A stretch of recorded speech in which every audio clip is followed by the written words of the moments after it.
to putting in new businesses, reestablishing the infrastructure, cleaning up the area, that sort of thing.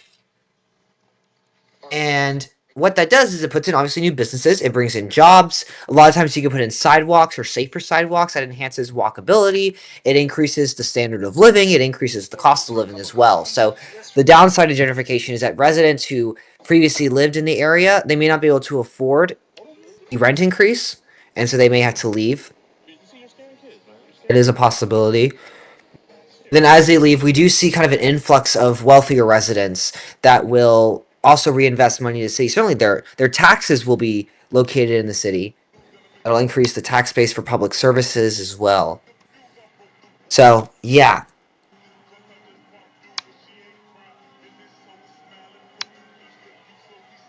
I have lived near Jacksonville, Florida before. I don't live there anymore, but I have lived over in that area before, and there's a portion outside the CBD that used to be really terrible to go through. The crime was high. The just driving through it made you feel like you were going to get robbed. And then they've really reinvested it. It's a nice area. There's a lot of really good restaurants. There's a great barbecue restaurant. I'm a big barbecue fiend. And clear example of gentrification. Dun, dun, dun, dun, dun, dun. One downside of gentrification is like obviously you might displace the current residents, but you may not even put in new residential areas. And that could also just make it hard for people to live there. And so, if there is any, it's going to be scarce. Okay, what's the next question? Does Unit 7 show up a lot? Shows up the same as every other unit. What MCQs are we talking about? What are we explaining? GDP, GNI, GNP? Yeah, we can do that. So, GDP is your gross domestic product. GDP is the size of an economy. It's the value of the final goods and services produced within a country. And that key word is domestic. Within, it means the national, it means the country itself. So anything produced within the United States counts towards US GDP. GNP, gross national product, includes the GDP, but everything produced internationally by the country's residents. So it's usually higher than the GDP because it includes more geography. And then GNI is gross national income. It's the sum of the income of the residents of the country, both internally and abroad. We do GNI per capita, which is the GNI, the total sum of the income, divided by the residents. We call that per capita, and that's our standard of living index. And so the higher the GNI per capita, the higher the standard of living. We use that to calculate HDI. Yeah, city models, no go on my end. And Holly's asking which urban models show up the most. It depends. They probably won't ask about all of them. Maybe one or two. They may not ask about any. They didn't ask about any on my AP exam, so they may not ask you any of them as well.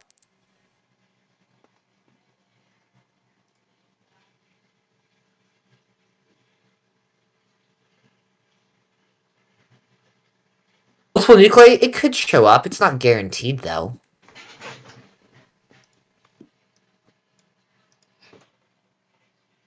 You know, the FRQ, there's room to be broad, and then there's times you need to go in depth. And that's a terrible answer, and you probably think that I'm being dumb, not actually giving you a real answer. But my advice is to just be as specific as possible. Make sure you answer the question though. And here's kind of the hint. If you're using, like, let's say they ask you, why is the HDI of India greater than the HDI of Kenya? Most of y'all probably don't know anything about Kenya or India. And so you're going to get confused on how to answer that. But what you got to do is just look at the definitions. Key terms are important. Their definitions are important. And so you know HDI. Okay, higher GNI per capita, higher life expectancy, higher mean years of schooling. Those are the three components of HDI. So you could say India has a higher HDI than Kenya because they have a higher GNI per capita. And you're literally just using the definition to answer the question. And so a lot of times you can simply just use the definition and apply it to the country or example in the problem. I recommend being as specific as possible. If you know examples, include them, but explain why they're relevant examples. So yeah, all the questions on your test tomorrow will be brand new. You've never seen them before. Just know that. What is the difference between redlining and blockbusting? That's a great question, and students really get those definitions mixed up. So we'll start with redlining. Redlining is a discriminatory practice of denying financial services. What I mean by financial services, I don't mean, going to the bank and giving out like a $5 withdrawal. I mean, they're refusing certain groups of people, usually minority groups, they're refusing to give them loans, insurance policies, mortgages because of their race instead of their credit score. So in the real world today, if you were to go to a bank and request a mortgage or a student loan or a car loan, they're going to look at your credit score and they're going to determine your eligibility for a loan. They're going to determine your interest rate. They're going to determine the amount of the loan. Maybe you have to get it co-signed. Open All of clock. the loan logistics are going to come based off your credit score, and that's how it should be done. Redlining was a practice where they didn't look at that. They just looked at your skin color and said, no, you're not getting a loan, or we're going to charge you a 20% interest rate, which is really, really high. And what it did was it kind of drew lines around minority neighborhoods. And it created a lot of barriers to homeownership and investment. And so it led to a lot of economic segregation, and it prevented from a lot of minority communities from generating a lot of wealth, particularly generational wealth. Now, blockbusting is you got blockbusting is a practice done by real estate agents. It's a act of creating panic in white homeowners. So it's when a real estate agent goes up to a white homeowner and says that minorities moving into your neighborhood, they're going to lower your property value, you need to sell. And what happens is the real estate agents are going to buy these homes very cheaply, then sell them really high. So they're going to make a lot of profit because they're going to sell them really cheaply because the white homeowners are going to sell them really quickly, and they're going to sell quickly if they sell them very cheap. And so that caused a lot of manipulation in the housing market. Both practices are illegal, by the way. Redlining was prominent in the 20s and 30s, and blockbusting was prominent in the 50s and 60s.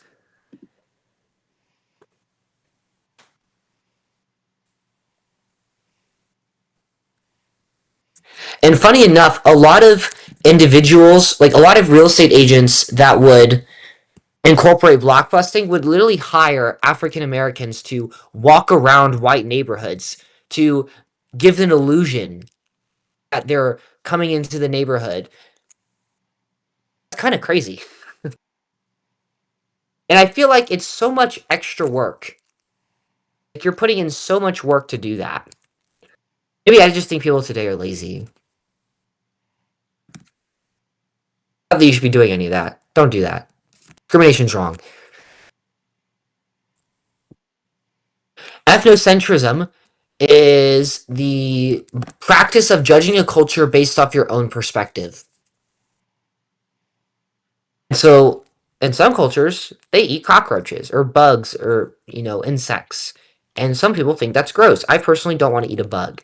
That's ethnocentrism. I'm judging it based on my own standards because it's not a prominent cultural trait in my culture to eat bugs. So, yeah,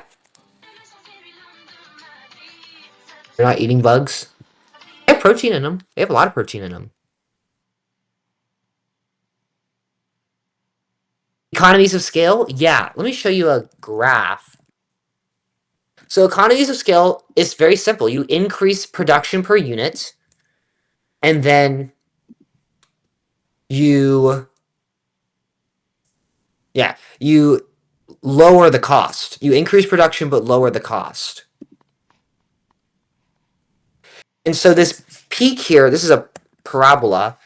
This peak at the very bottom where QZ and C1 intersect is your biggest economy of scale because the output is the highest but the average cost is the lowest. And what do you have at home for a treat? I do not understand. Well, if you went to a bakery, what would you buy? All sorts. No, that's what I mean. What exactly? So what's the difference between ethnocentrism and cultural relativism? So you don't need to know cultural appropriation, don't worry. Half the people in the world can't define that. Ethnocentrism, like I said, is judging a culture based off your own standards, and a lot of the times that comes with believing your culture is superior to others, or even just viewing it as the norm or normal. Cultural relativism is judging a culture based off their own perspectives, and it's pretty hard to do because most of the time you're not doing that.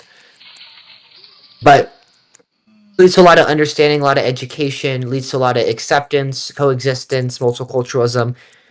Ethnocentrism can lead to loyalty and nationalism for your own culture, unifies people.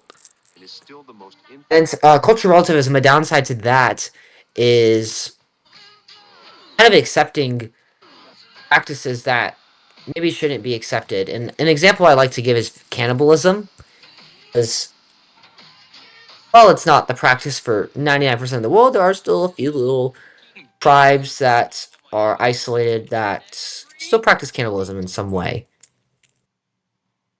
And cultural relativism says, oh, they do that to survive, so it's okay. And yeah. Balkanization.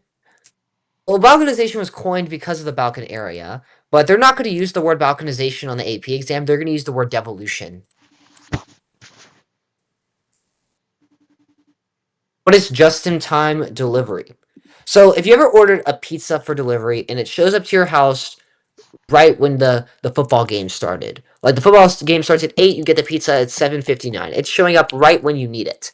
Because if you got the pizza an hour early, it's going to get cold. You may throw it out. You may not use it. You may decide you don't want pizza anymore. You may decide, oh, I'm going to Bill's house and Bill already has pizza. Just-in-time delivery is kind of like that way for manufacturing, particularly large-scale manufacturing, where you order the parts right as you need them, right as you're producing the good. Let's say you're creating cars. And not every car is going to be the same. Certain cars have certain engines, certain adjustments, certain seat materials. The cars maybe have certain paint jobs. So let's say you have a car factory and you have 5 shipments of red cars. So you're going to order red paint right as you get the purchases for the red cars. The disadvantage of just-in-time delivery would be delays. That would halt your manufacturing because you don't have the parts, you don't have the materials, you can't manufacture, and that can lead to profit loss or just prolongs the manufacturing time. I'm not reading off anything, I'm just answering. Do colleges get your exact AB score or only a number? When you send your score your senior year, Hello? they will get your exact score. Are you When going you anything apply to tonight? colleges, you get to pick whether or not you put that on your application or not. You Can also we get go to pick what tomorrow? I have an scores you put exam on your college tomorrow. applications. Some of Okay, I'm gonna go y'all to sleep. might Okay? go to the college website and it's gonna say free score send. You will send that score and that will automatically put into place before you get your AP exam. So if you feel like you failed, maybe you don't want to send that score to the college. I would only recommend doing the free score send your senior year because you're going to be admitted to college by then. You have to send them the scores anyway so you can get credit. So, I don't recommend doing the free score send. It seems enticing because, it's free, but you don't need to do it your freshman year. All right, so I'm going to ask about the agriculture densities. So, there are 3 types. The first one is arithmetic. That is the typical population density. Everyone, what's the definition for arithmetic density?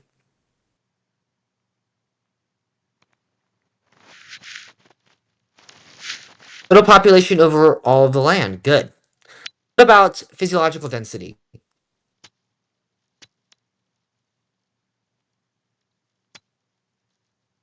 Yes, people versus arable land. What is arable land?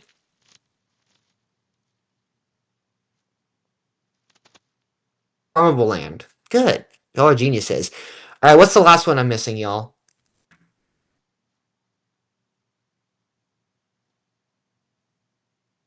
Yes, agriculture. What's the definition of agriculture? What's the formula?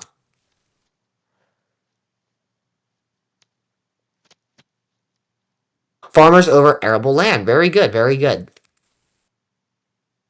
There you go. Yeah, there's no math on the AP exam, so you don't have to worry about any calculations, but they could ask you that formula. Do y'all know how to calculate doubling time?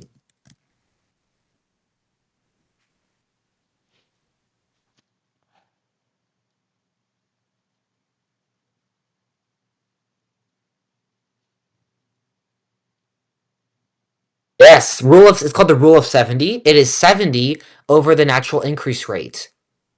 or as realism said, 70 over the CBR minus the CDR. Mm-hmm. There was one FRQ, and I don't remember where I saw it. It's a College Board FRQ, so I know they asked it, where they asked you how to calculate double time. You didn't have to do it, but they asked for the formula. Sometimes you'll get questions, like I had a question on my AP exam asking about the difference between total fertility rate and natural increase rate. And so you had to know the formulas for the two. All right, let's do it. So a demarcated boundary is like a physical boundary. So some of y'all might have fences around your houses. That's a boundary, right? We call that a demarcated boundary. Like you can see the boundary. Like the Great Wall of China is demarcated.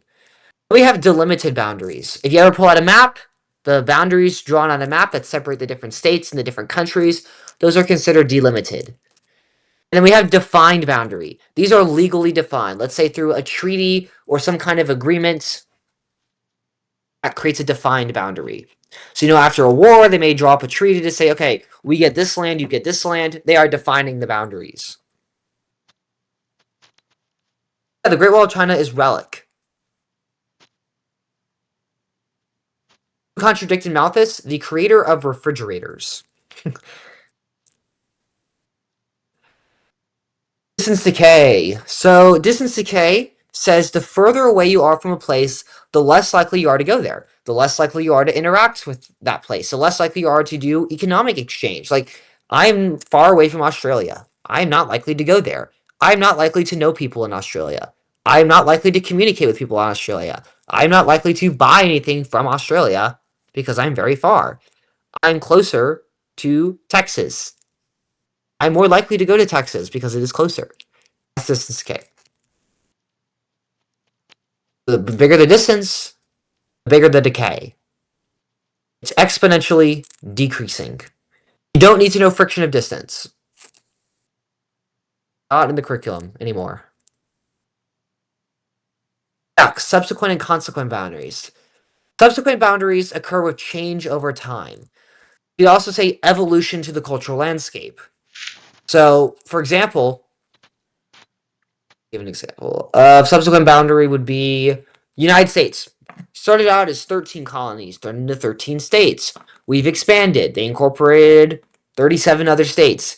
Last century, they incorporated Alaska and Hawaii. Boundaries of the United States changed over time.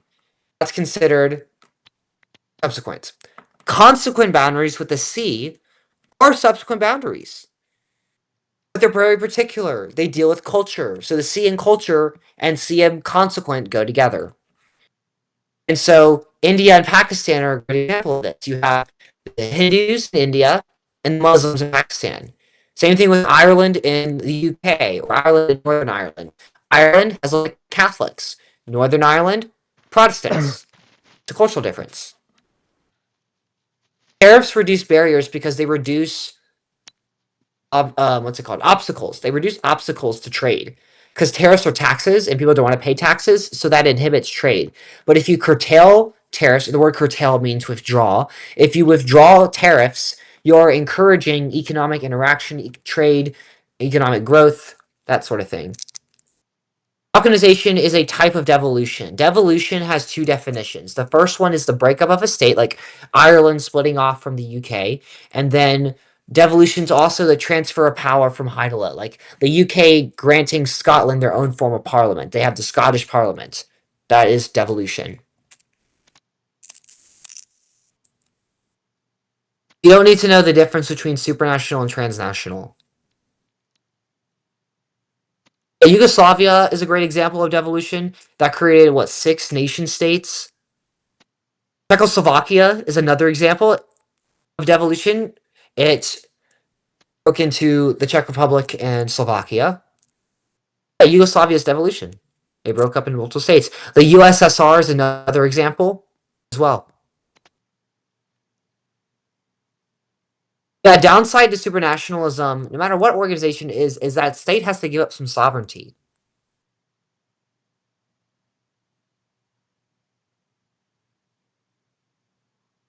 Wallerstein's theory.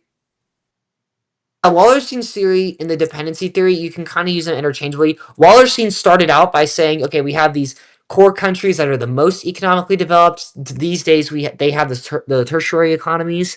Then we have the periphery countries and the semi-periphery countries. Semi-periphery is very industrialized. Periphery is more agriculture based. And then the dependency theory uses Wallerstein's theory to say that the countries rely on each other and the core exploits the periphery. But they all rely on each other for, economics. Gentrification results in any positive things. Yeah, it increases the standard of living. It can increase walkability. It can increase investment into an area. It leads to job opportunities. Leads to higher incomes. There are some positive effects of gentrification. Mm-hmm.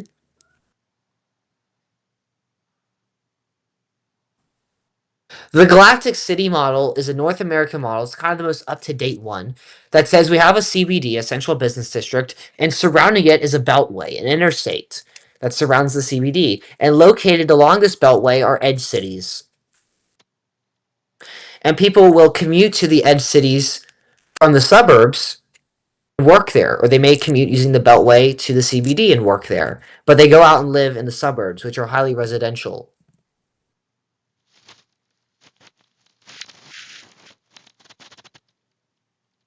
So, is there an FRQ that might ask you to describe an urban model? It could ask you to describe it.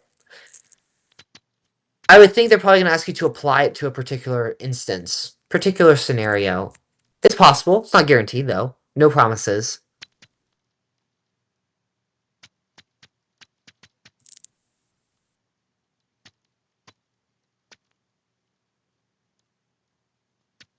What scenario? They'll give you a city, probably a map with some information about the city, about the neighborhoods, and ask you what urban model it is, or they tell you what urban model is, and you have to kind of explain why.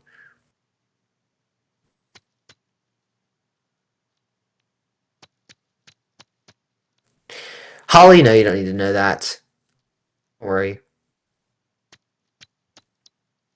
Redlining and blockbusting are not kind of connected to gentrification. White flight was a mass migration of white residents from the US cities to the suburbs.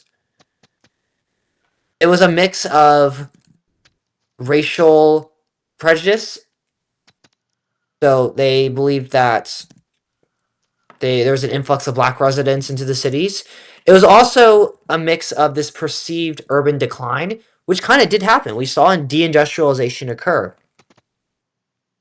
The suburbs started to grow in the 50s because of Levittown, and the interstate highway systems was starting to develop because Eisenhower invested into it. So there was a mix of factors there. The International Division of Labor. Yeah, it's a great question. So I'm sure a lot of you have a phone, like an iPhone or an Android, and that phone was not made in one factory. Different parts of the phone were created at different factories across the world. Different factories that had laborers that specialized in that type of production. And so the International Division of Labor is this global system of manufacturing where different tasks are found in different places based off their comparative advantage, like labor costs or natural resources that are used to make the materials.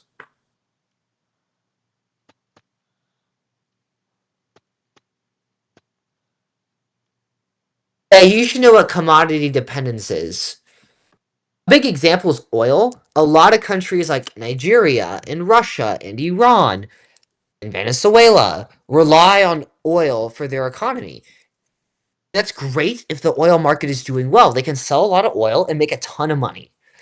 But if the oil market is not doing good and the prices go down, their economy suffers. And it suffers a lot because their main contributor to the GDP is oil. So if that market goes down, their GDP goes down, their economy goes down. Kind of the US is not commodity dependent. Yeah. When you hear the word economic diversification, that means that they are eliminating commodity dependence.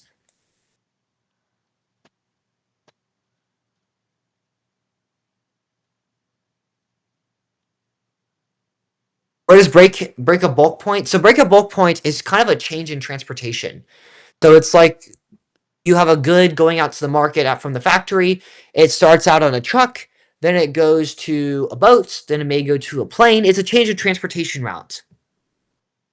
That's really all it is. Very common. It's a boat, like a cargo ship, to a Mack truck. Very common. The ship may be able to go to a coastal city. The Mack truck will go to an inland city. Obviously, a cargo ship cannot go to Arkansas because there is no coast in Arkansas. But a cargo ship can go to Texas or Louisiana, and the cargo can go on the boat to the truck, and the truck can go to Arkansas.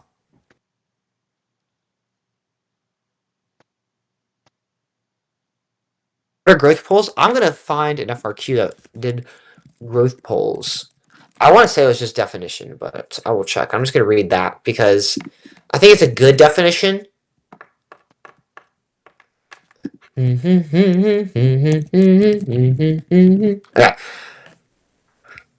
A growth pole is a concentrated area of technologically advanced industry. This type of area is significant because it is likely to attract job seekers, thereby stimulating the housing market and overall economic activity at a regional scale. There you go. What's the number one example of a growth pole that I think all of y'all probably went through in class? California. Silicon Valley. Yep. Oh yeah. But yeah, a growth pole is a concentrated area of technologically advanced industry. Like Silicon Valley is kind of like the tech hub of California. At least it was 10 years ago.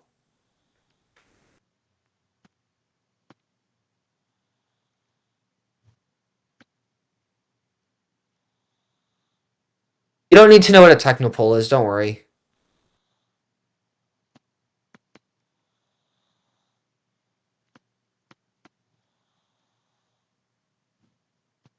Less developed countries are more likely to be commodity dependent, correct? Yeah, countries that are heavily involved in the tertiary sector or the service industry, as we call it, those are more diversified. Their GDPs have a lot of different components to them.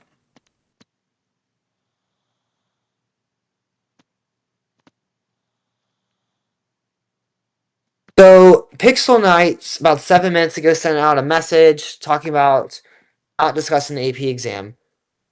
And so I want to kind of bring that up with y'all.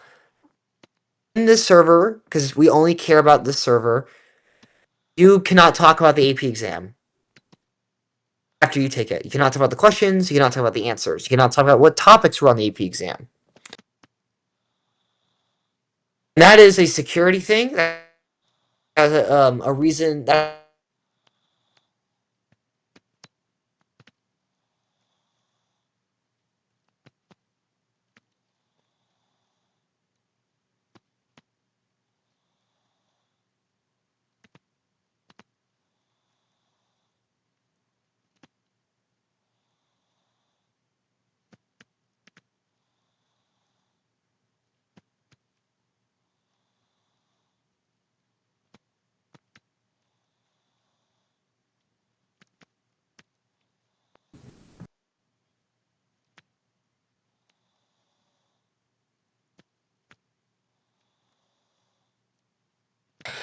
Okay, I'm back. Internet sucks. All right. What was I talking about? I was talking about Pixel Knight's announcement. So yeah, you can't talk about the AP exam. Please don't. Don't do it in the server. We'll have to ban you. College Board has employees in Discord in this server, in the AP student server. So you really don't want to get your test score canceled because you said, guys, that question on the DTM was hard. You don't want to do that. Please don't do that. There is good news though, because 2 days after the AP exam, probably Friday, the FRQs will be released. So you can look at your questions again. You can look at the other set, see which one was harder. We'll do a kind of a debrief session on Friday. And then you can talk about the FRQs. But until then, you gotta kind of keep it hush hush. All right.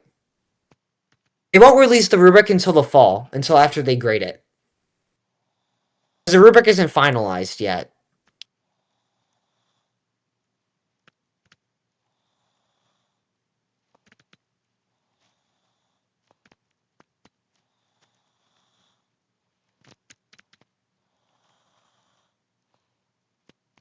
There are parts of the world right now that are in the morning of Tuesday. Parts of Russia and Eastern Asia. So they may already be taking the AP exam.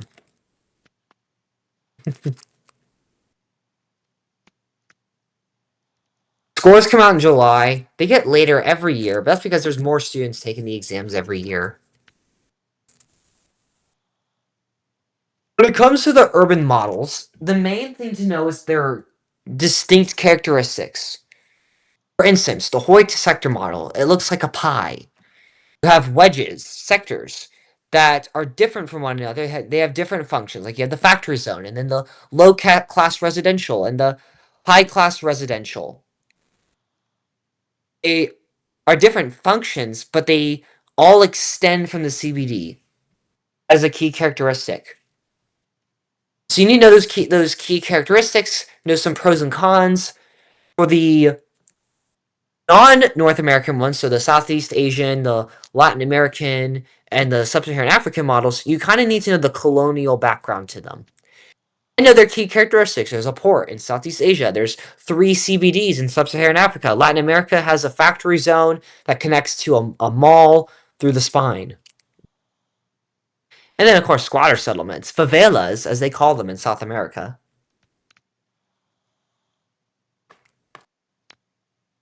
Do y'all want to go through the question of the day from today?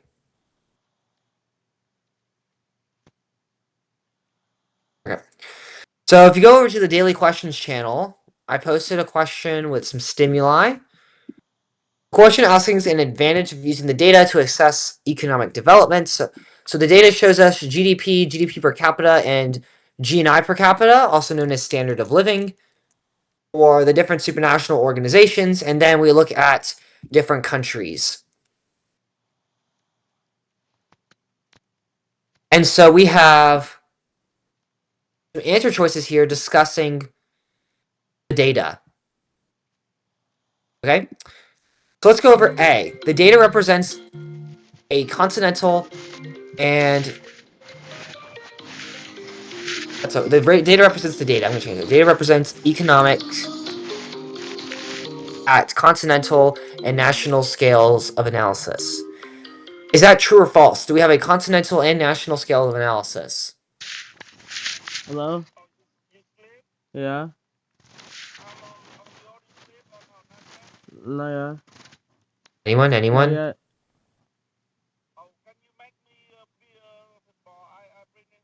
No. Uh, Good. What is the scale of analysis for the first table? The second one is uh, national, but what about the first one?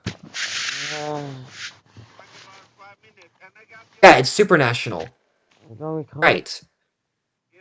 Supranational. Good, because we're comparing It's only supranational two because I have organizations. an So that's going exam to rule out tomorrow. A. Uh, All right, B. The data can okay. be used to compare the monetary value of goods and Goodbye. services a Thank you. country or organization produces Maybe, both domestically and maybe in 1 internationally. hour. What is What's that up? definition? What term is that definition?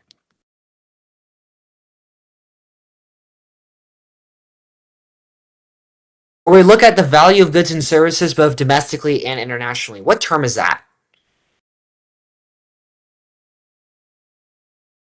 GNP. Good. Gross national product. Does our table show gross national product?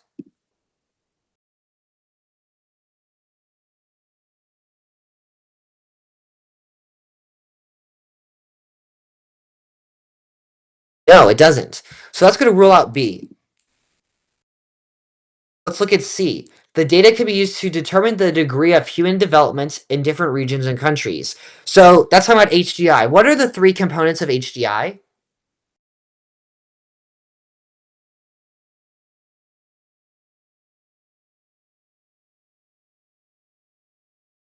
First one is life expectancy. The second one is mean years of schooling. And then the third one is GNI per capita or standard of living. Do either of these tables show GNI per capita?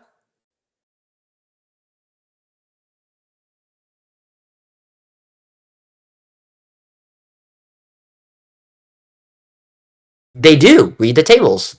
The last column is GNI per capita.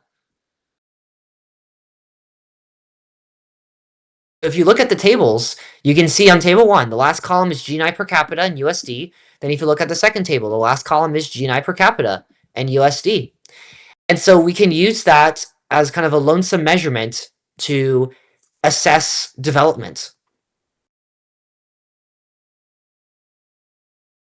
So C is the right answer, but let's go through D and E as well. The data can be used to highlight neocolonial relationships that benefit certain countries while exploiting others. This is a throwaway answer. It has nothing to do with the table. It is just to use the word, like neocolonialism is just thrown in there willy-dilly. It's really a nonsense answer. I just made it up. It's not even there to trick you. It's just there to take up space. So D is wrong. Look at E, which I think a lot of people put E. Data can be used to explain the significance of economic independence of different regions and supranational organizations. The key word that makes this answer choice wrong is independence. Supranationalism, particularly in economics, like with the EU or Mercosur or NAFTA, those create economic dependence or interdependence, like John said. Yeah. That's why E is wrong. Yeah, Toasty and John, they got it instantly.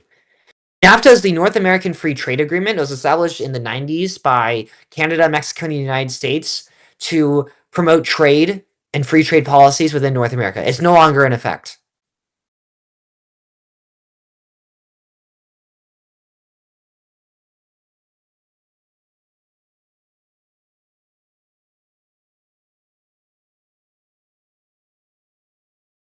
It is UMSCA or USMCA. UMSCA. I don't know how to say it, y'all. Yep. You should know NAFTA existed. It's probably going to be more of a multiple choice question than a FRQ. Shut up, Mello. Neoliberal policies. So if you take an economics class, you're going to hear this concept of neoliberalism. And neoliberalism is this belief in the economy should be driven off of market-oriented policies. So what that means is you let countries and you let organizations basically kind of just run themselves. And it lowers government intervention in the economy. So how that works is there are sometimes in some countries you have organizations that are run by the government. Those become privatized. So you have they're now private organizations, no longer public anymore. Sometimes you will curtail or withdraw tariffs. Because tariffs will inhibit trade interaction because people don't want to pay taxes, right? So it's the idea of a free market, essentially. So we have privatization. We also have deregulation. And that's going to reduce government regulation on corporations or labor markets. Sometimes you also see a decrease in government spending as well to reduce public debt predominantly and just reduce government role in the economy. It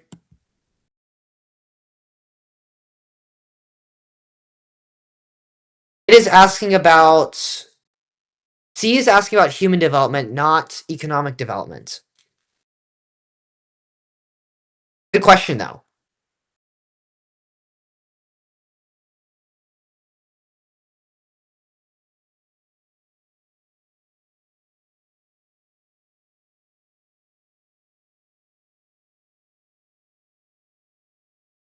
How deep of a level of understanding do you need to know? I mean, you should know the concepts. You should know the definitions. You should know some examples of the main, of anything, because anything in the curriculum is fair game. You obviously don't need to be an expert on anything. The College Board does not expect you to get 100 on the AP exam. They don't expect you to write multiple paragraphs.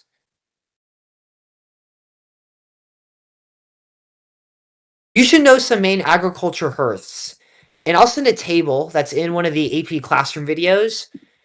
And my logic is if it's in this video, you should probably know it. I may or may have not had a question on my AP exam many, many, many, many, many years ago. asking about the agriculture herfs. The best way to memorize these is flashcards. Hey, 33 out of 60 is pretty good.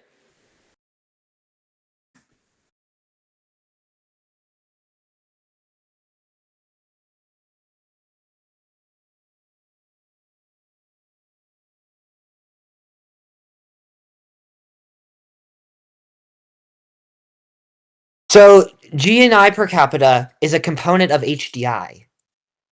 Because GNI per capita is how we measure standard of living. And so we use that to measure human development.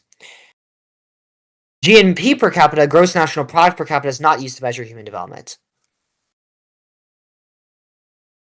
That's just thrown in the table to, be thrown in the table. PS, I don't know. Like a 58 out of 60 and a 7 out of 7, I don't know if you're going to get a 5. You may not even get a 2 with that score. Like, I really, I don't know at this point.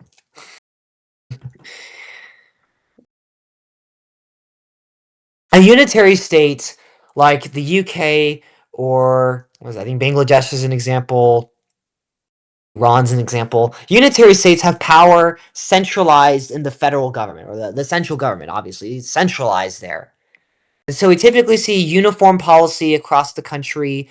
Policies usually implemented a little bit quicker. It's more efficiently, just because you have less bodies it has to go through, that sort of thing. Federalism, or a federal state like we have in the United States, you may see that in Germany, Nigeria, Mexico, Russia. These are all federal states. We have a sharing of power. So we have power shared between the central government and the state governments or the regional governments of some sort. So in the United States, we share power between the federal government in DC and then the state governments, in the states across the country. We actually have that integrated into our Constitution.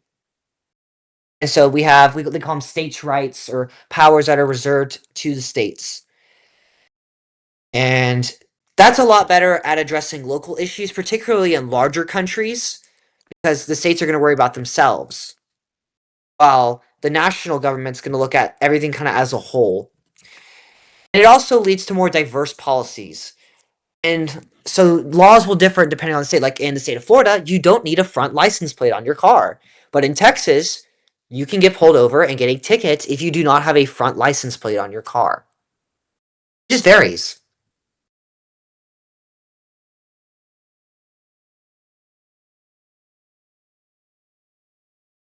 Someone asking what yams are? Yams are really good. They're food. They're like sweet potatoes. I don't know if I prefer them to sweet potatoes, but they're really good for you too. They have some carbs though.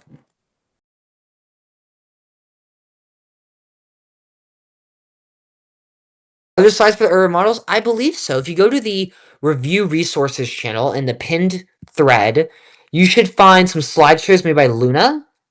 They're incredible. And if you go to Unit 6, I guarantee you can find some information that simplifies the urban models pretty well. She makes things very digestible, which is very good.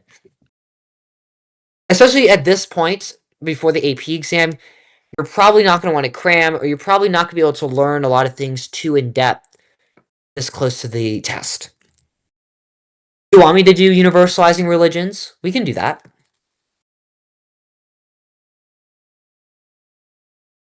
So what are the 4 universalizing religions, y'all? Here, we'll go over that for a little bit.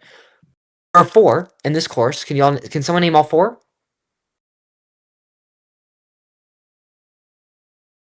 Unit 117? What is that, like the colonialism of Shrek?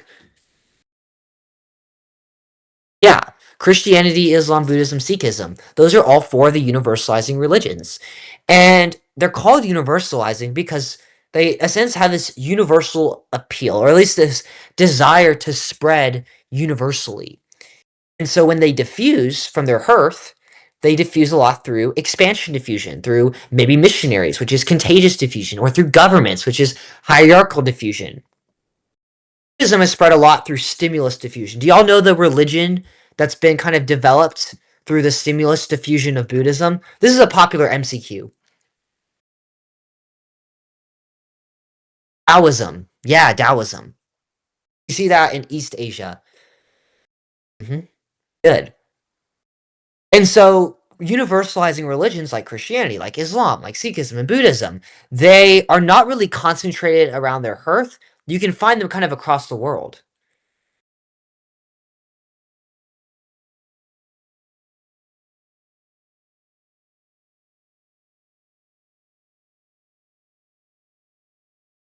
Caden, for universalizing religions, expansion. It means it expands. Like you take silly putty and you expand it, it kind of grows, it gets bigger.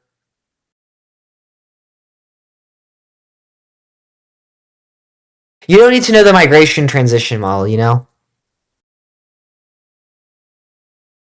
Wait, I'm gonna look Yellow Man at AP Hug discussion. Bro, how's everyone's like shivering their timbers in here? What are the hearths of the religions? Great questions. So let's go to the regions first. So in the Middle East, or they may say Southwestern Asia, we have Islam, Christianity, and Judaism. And then in South Asia, we have Hinduism, Buddhism, and Sikhism. Oh, this lecture hall chat has more aura. Oh, you're asking about the courses. Yeah. AP Human has more aura. No, not really. AP Psych. There's something about the AP Psych students. Oh, they're just kind of chill. They're so chill. Y'all have a lot of aura too, because y'all are a lot more active than them. They're just kind of there. Like I think yesterday was the first time I saw them kind of like studying in a group chat. There's a live stream. I think it's like 8:40 EST, 7:40 CST. It's live in 117 minutes, y'all. So start your countdown. Plan your whole day now. This picture of Mr. Sin he's using in his thumbnail too. Like imagine he had to do like this picture multiple times to get it right. Like he had to do it like 10 times, and he's got 10 different versions of this picture.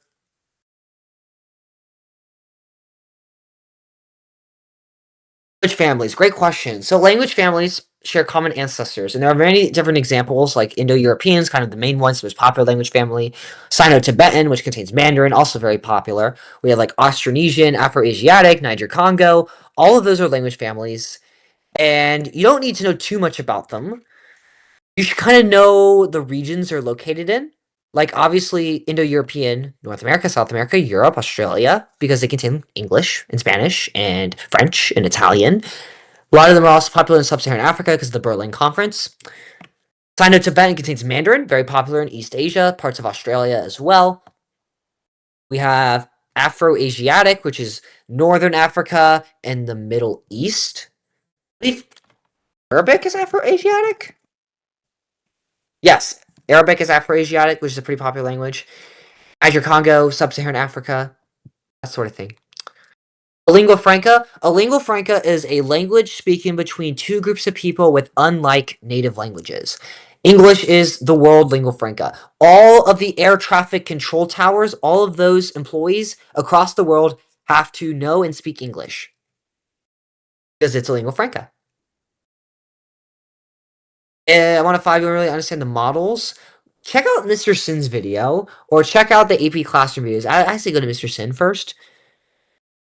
He kind of breaks down the models pretty well. It's short. It's 10 minutes-ish, probably. I don't know. His videos are not particularly long.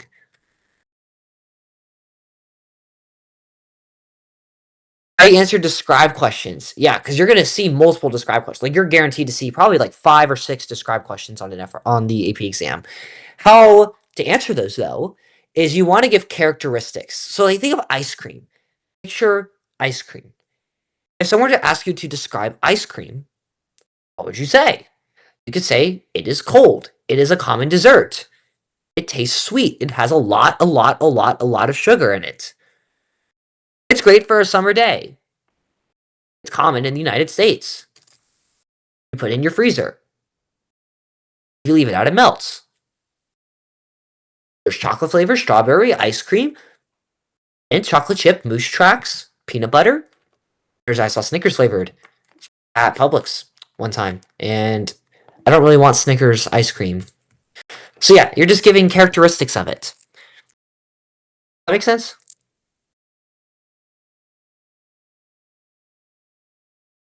Yeah, okay, perfect.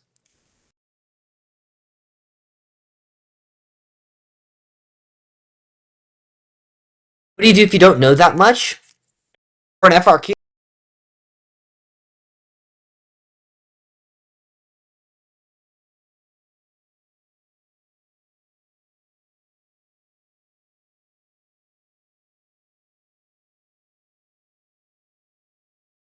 Hmm. Can you just define stuff? That is an approach. And it might be a good approach, actually. If you don't know how to answer an application question, just start writing definitions. Don't just write the definition, move on, because obviously that's not going to get you credit. It's not asking for a definition, but give a definition and kind of just talk about it more. Just talk about the concept even more. You may hit enough key points to get a point somewhere. Don't do that every part, though. Just kind of save that for a part you don't know how to answer.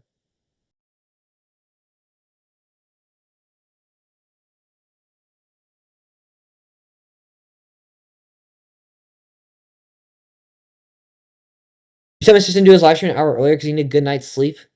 You can do that. Please don't do that. Please don't ping Mr. Sin. Tell him in the chat. Tell him it's too late to do it. He's in, what is he, in Minnesota? So it's gonna be 7:40 when he's streaming. So that's kind of what he bases it off of. Minnesota! Guys, I haven't had soda in over a year. Detoxing. It's kind of weird. I should try it. Yeah, it's gonna be like 8:30, 8:40 my time when he starts streaming.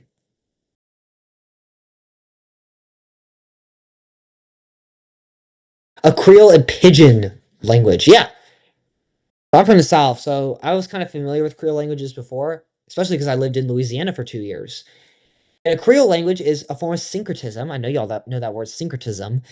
It's a syncretism between usually a pretty big popular dominant language like English or French, and then a local minority folk language.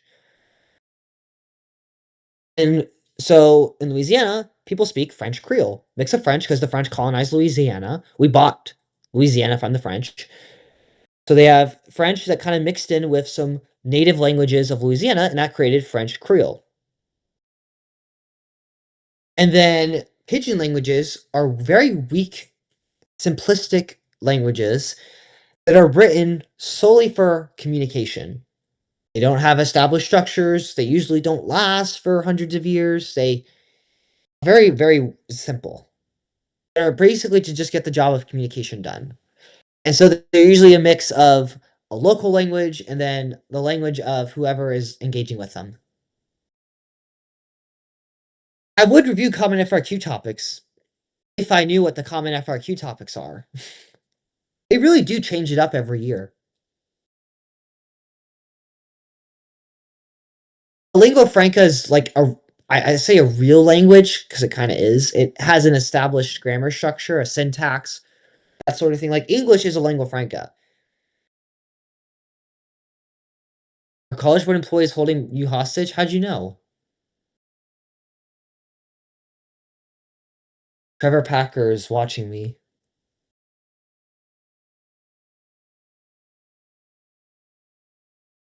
French isn't really a lingua franca. There's a lingua franca in Africa, sub-Saharan Africa. Do y'all know what it is? Some of y'all might know this. Yeah, John got it. Swahili. Yep. So a supply chain is created to minimize costs. It's basically how do we get this good, this food to the people and make the most amount of money?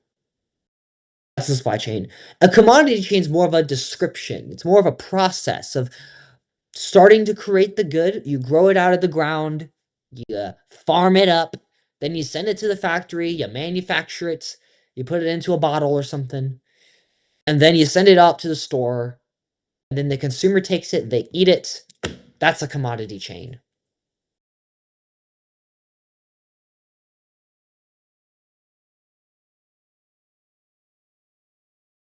Yeah, please get some sleep tonight. I don't like 8 a.m. exams, but you got to do them sometimes. I recommend getting 8 hours of sleep. Your performance will probably be better.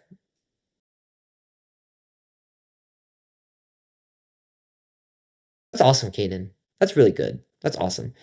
Yeah. Nothing's worse than being hungry during an exam. It's just another distraction that you can't stop.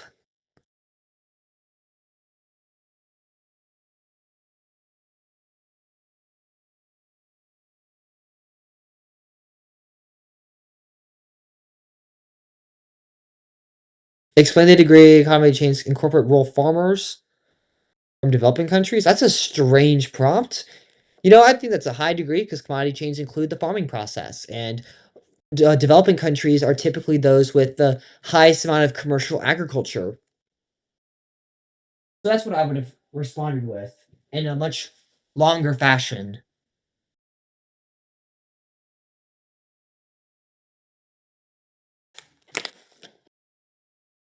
Hayden saying bacon and pancakes are the basics. My household, they were definitely not the basics. I wish. I woke up with pancakes. My parents were going to ask me something crazy like, let's go shopping after school. They're trying to bribe me.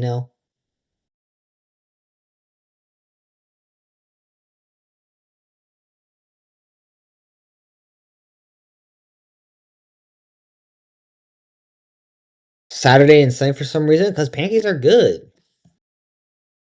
No, French toast is pretty good. You know what I don't like? I'm not a waffle person.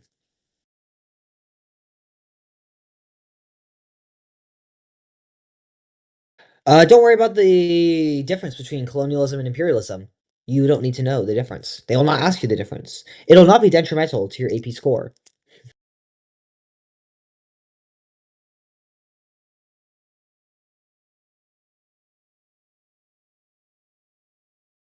Garlic bread is good. I love Italian restaurants with garlic knots. Incredible.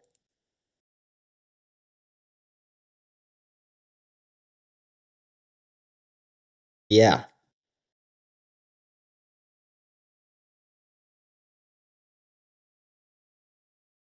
City models. Oh, I don't have the time or will to go through the city models. That's the one thing I really don't do is the city models. There's 7 or 8 of them, and they're in depth, and yeah. Go watch a Mr. Sim video.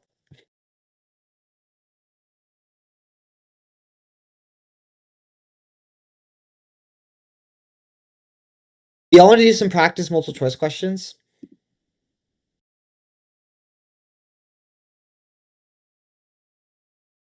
Yeah. We can do some. If y'all want to. Say that as it's an inconvenience for me, as I'm the one here. A Kahoot? There are too many people here for me to do a Kahoot. I do not have Kahoot Premium, or Plus, as they call it. This is the wrong exam. I just loaded up my practice exam. I made questions yesterday for y'all.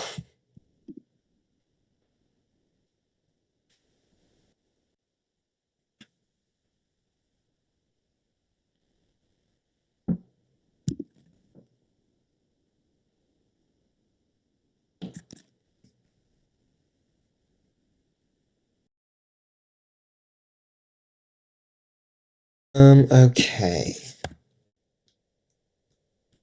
We're gonna do this question first. All right, I'm gonna post a picture of the question at, and y'all can spoil your answers. And I'll make a little poll where y'all can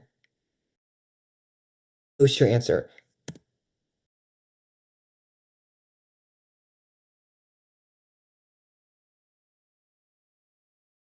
What is human geography? I ask myself that question every day. And I just put the first 4 answer choices. That's my bad. If you put E, just put D as well.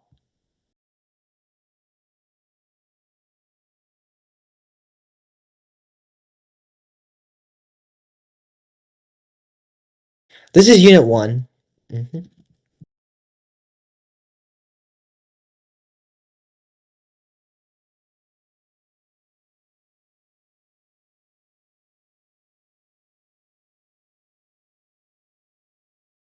So what are the 2 throwaway answers in this question?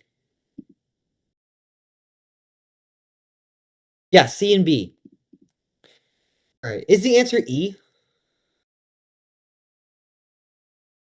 Good. That leaves us A and D. Vernacular. What is a vernacular region?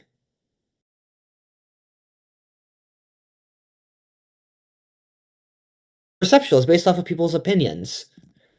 So the Basque speaking region of Europe, is that based off people's opinions? Like, can I say, oh, they don't really speak it there? No. Good. So what type of region is this?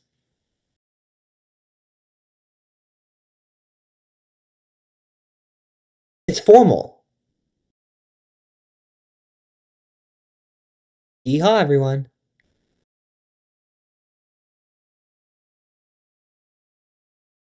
Why is it formal? Because it's not up to interpretation. It's not perceptual. It's not vernacular because it's not up to interpretation. And it's not functional because there's no node. There's no particular function that this is revolving around.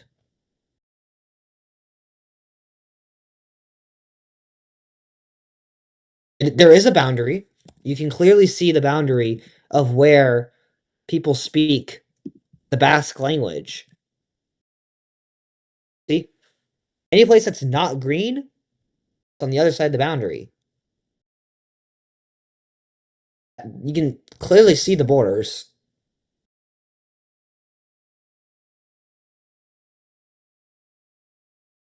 It's not about how they perceive the Basque people. It's not asking about that. It's asking about literally where is this language spoken? And it's not up to interpretation. Like I can't say, oh, they don't speak it there. Whenever, but if you go to the city, obviously you're going to see signs in the Basque language. Not up to interpretation. Yep. To the next one. You can also use the map to answer this question.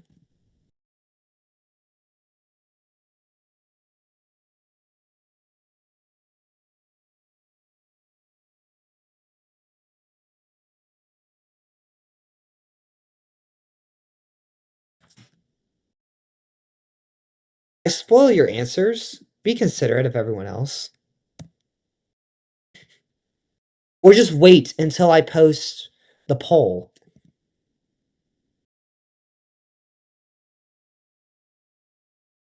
To spoil, hit the slash key on your keyboard, type in spoiler, hit the tab button, and then it'll pop up a little menu where you can spoil your message. Or use these,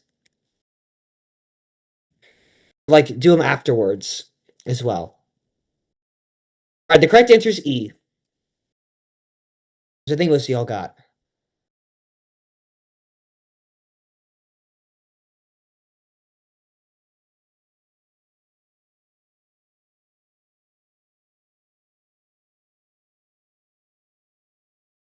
It's not relic, it's antecedent, which is E. Yep, antecedent or natural.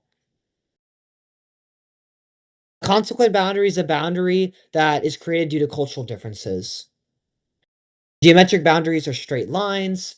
Relic boundaries no longer serve their original purpose, like the Great Wall of China or the Berlin Wall. They're still there. They're still part of the cultural landscape, but they don't serve that purpose that they do anymore. Yeah, consequent, think of culture. That's what you got to think of. Consequent culture. And then antecedent boundaries are boundaries like physical boundaries, like mountains or water bodies that are there before the cultural landscape is established.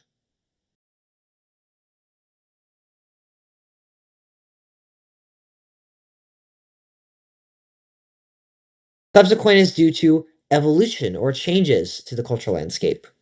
Because this sub means, what does it mean? Sub means under. Okay. All right, another question on the Basque region. I'll post the map again, in case y'all want to look at it.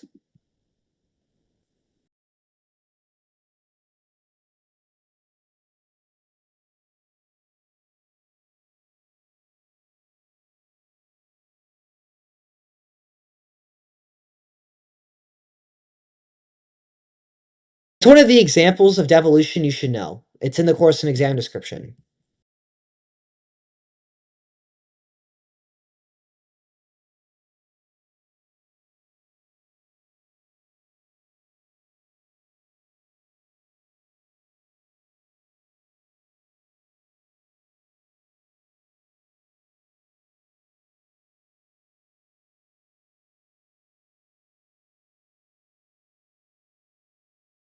The answer is A.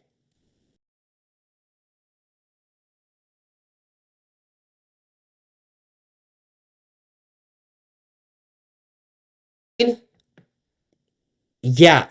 So the Basque region is pretty isolated. They've got that kind of mountain range separating them. So they have some kind of geographic isolation. That's not one of the answer choices. We can't say that. So why are they seeking devolution? They are an industrializing region. They have a pretty established economy, and they want to have more control over their finances compared to Spain. And that includes tax revenue. They want to run their own public services. They want to run their own police force, education, and healthcare. Yeah, B is a typo. The seeking devolution because it's the poorest region in Spain and requires investment is what it's supposed to say. Massive investment. Yeah. So yeah, it's really just, do you know the example of the Basque region? Because that is in the CED. You should be familiar with it.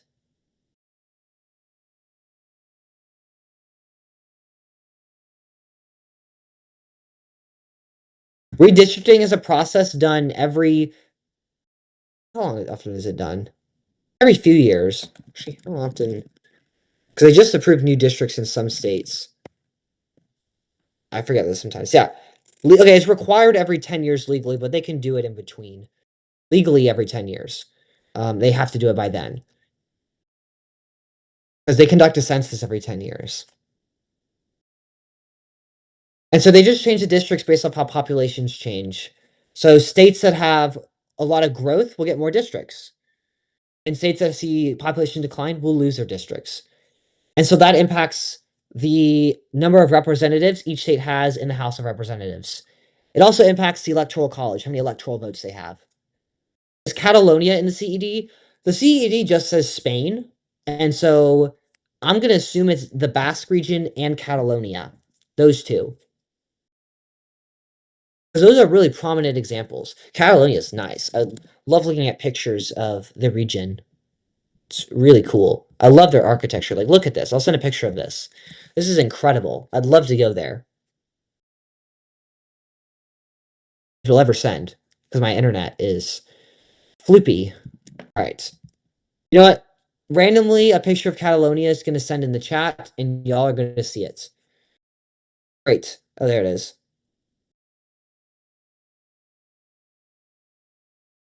Other changes due to conflicts about the House during midterms for Florida.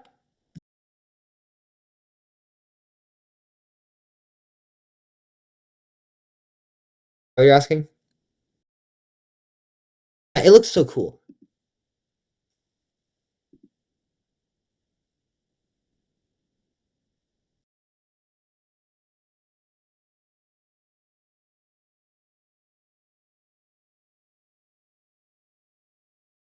I believe I know some states are redrawing jurisdictions because of legislative changes that have gotten struck down by Supreme Courts.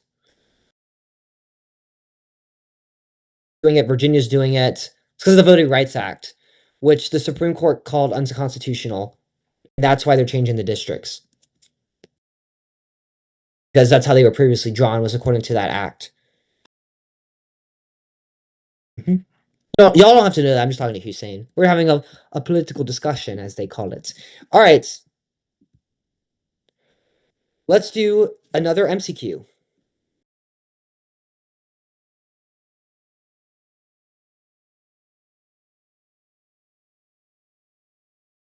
Let me make the poll.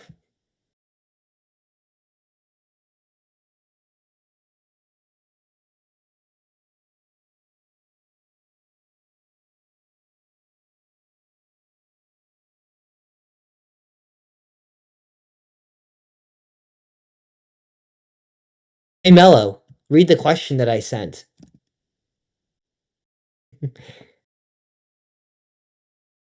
It's literally about what you said.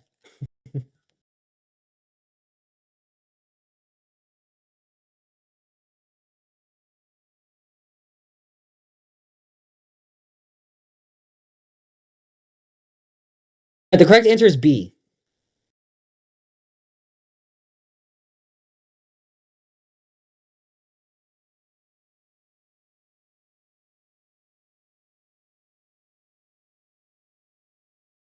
I changed the name of the stage, the event, to like studying, last minute studying or something. I think I have to like close the stage to do that, and I don't want to do that.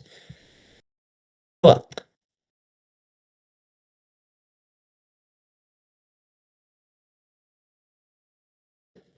so yeah, the answer was did I say it was B? Asking for the definition of a language family, essentially.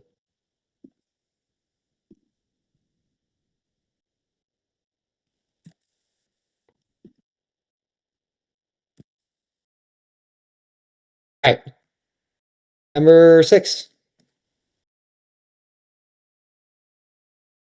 International Division of Labor. I'll send it again. I forgot the word international. There you go.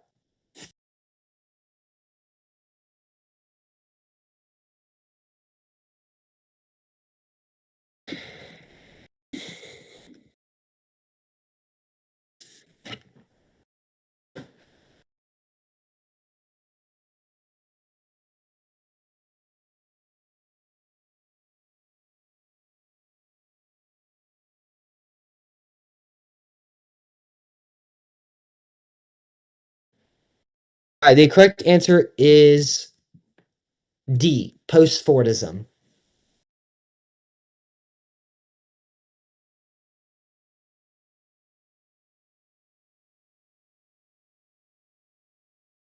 So post-Fordism is this manufacturing process where you have skilled labor, you have specialization in the manufacturing process, or not special like diversification, so you can produce, red cars and blue cars and EcoBoosts and just 10,000 horsepower, but also 2 horsepower. Like you can use robotics and skilled labor that specializes in it, specialization, like that sort of thing.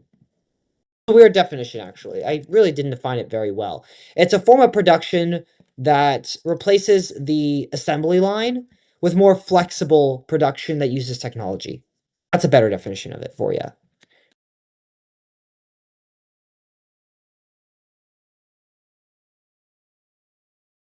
D. All right, y'all want a hard question? I don't know if this is hard or not, but it's certainly a question I don't think majority of students would get right.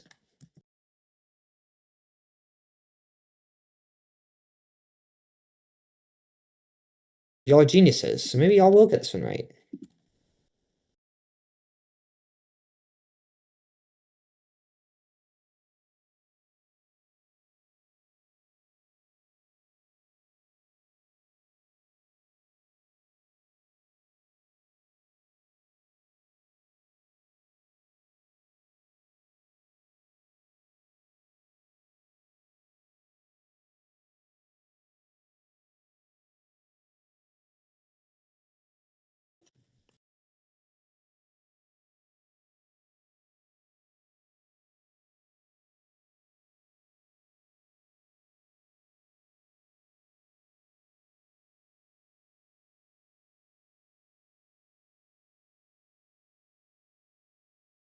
Send y'all.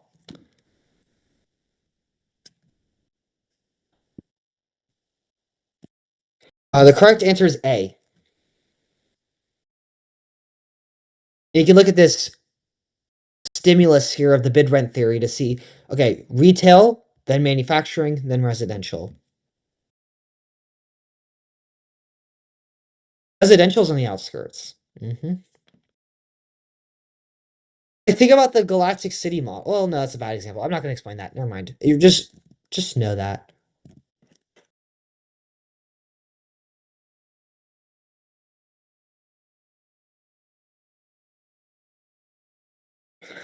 Well, yeah, you have some residential everywhere, but you also have particular neighborhoods in certain areas.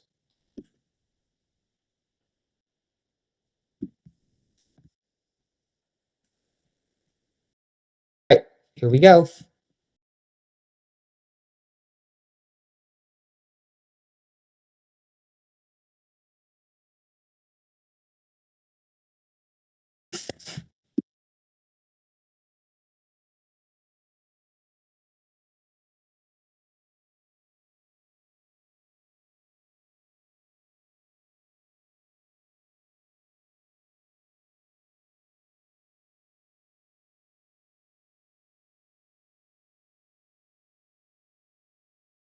I see a sharp split here. Who's right? Who knows? I'm in Heimler server too.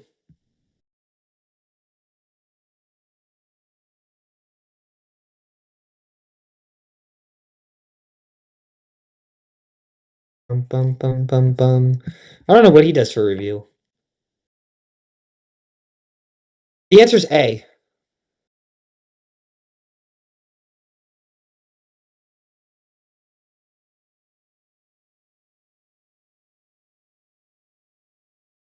The inner city is also known as the CBD.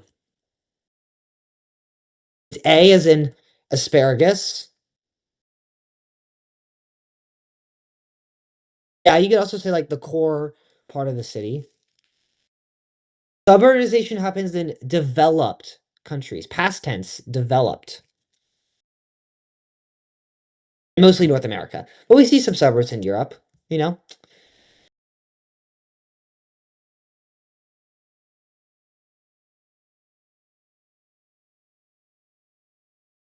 How orange regions are a formal region. They're not a functional region because we're not looking at like the commodity chain of oranges grown in Lakeland, Florida. We're not looking at the transportation of oranges. There's no node. There's no particular node.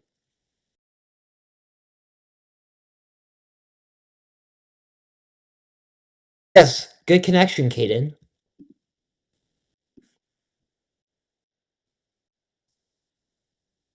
All right, let's see if y'all remember some of those technologies from Unit 1.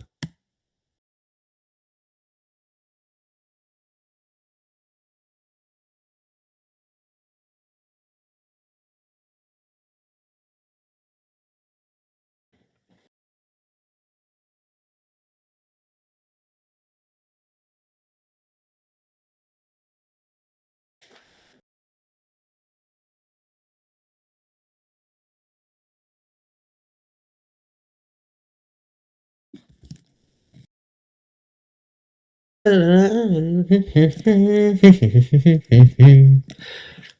right. What's the answer, y'all? It's B.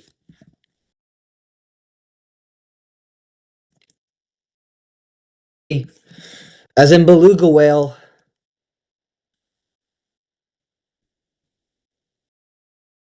Why is it B?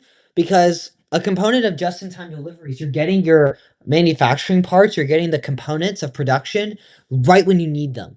And so it's detrimental that you know that you're going to get them because if they're late or delayed or postponed or canceled, you can't produce your goods and services, and that's going to affect your manufacturing. You can't produce anything to sell. So you want to make sure that you can track them in order to kind of judge when you get them and get them right as you need them. Yeah. Some people ask me where I get these questions. I've made these questions. These are Eason produced yesterday at 11 p.m. Next question.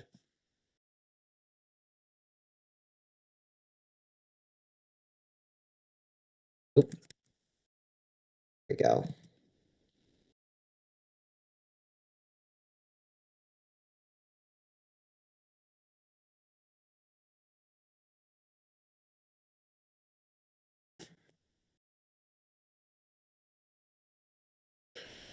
I should honestly just like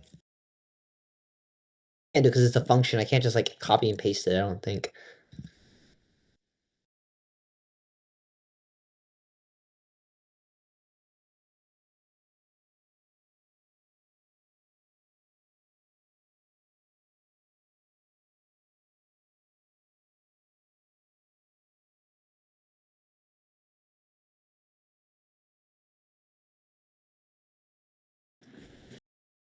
I see a lot of different answers here.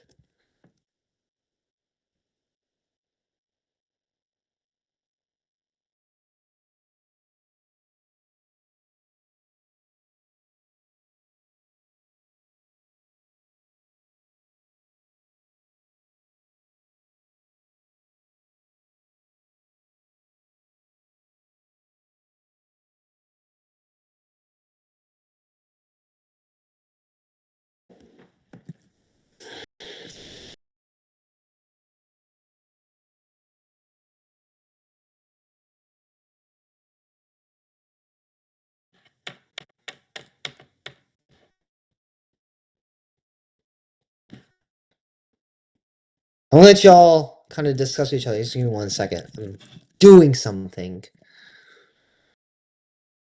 Christianity definitely has a hearth.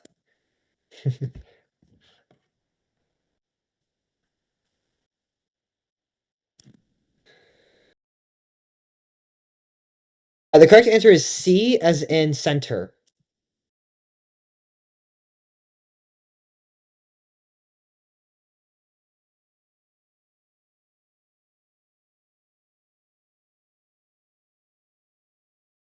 Yes, Islam is universalizing. It's actually the fastest growing religion in the world today. Yes, C for central place theory, C for consequent boundary. All right. How's it universalizing its relocation? Because people move and Islamic migration has occurred. Especially on the Silk Road. That was pretty big. Islam and Christianity, their hearths are in the Middle East. Christianity in Israel, particularly like Jerusalem. Islam in Mecca, which is in modern day Saudi Arabia. Is it Mecca or Medina? Not Muslims, I don't know. I'm pretty sure it's Mecca though, right? Because that's why they pilgrimage there. Not crazy, right?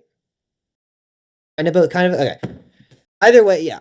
You'll probably see Saudi Arabia on the EP exam over Mecca. Okay.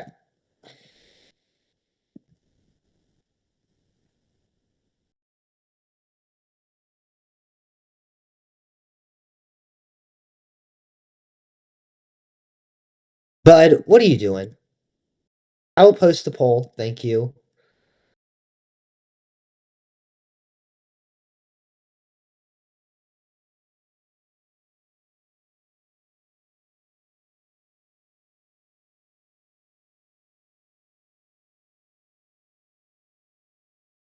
Like, agriculture question, y'all. Yay!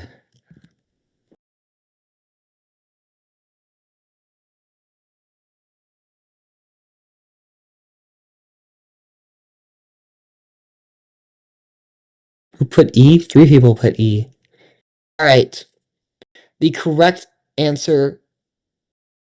Only like 10 more seconds. Build suspense, build tension. The right answer is B, as in beluga whale. Plantation only.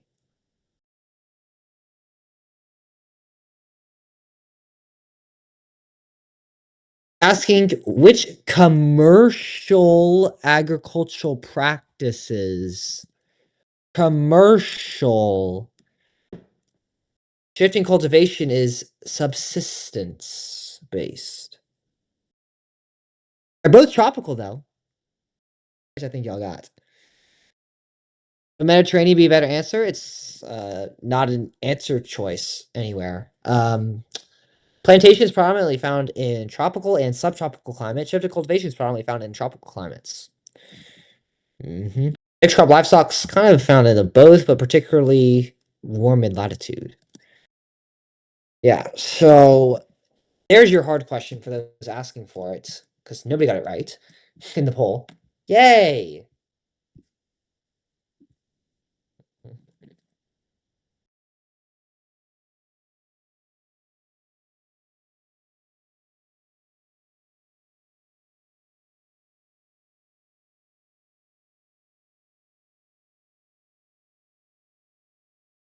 Yeah, you should know those climate zones. They're pretty important. You should know also whether they're subsistence or commercial.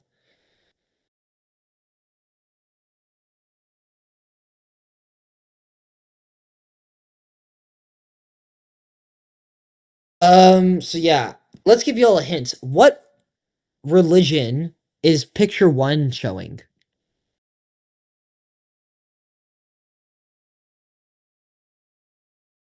It's Buddhism.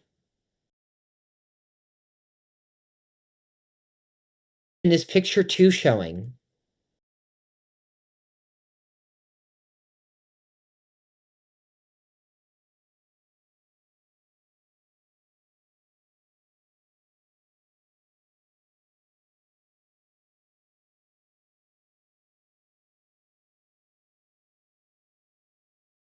I believe it is Sikhist.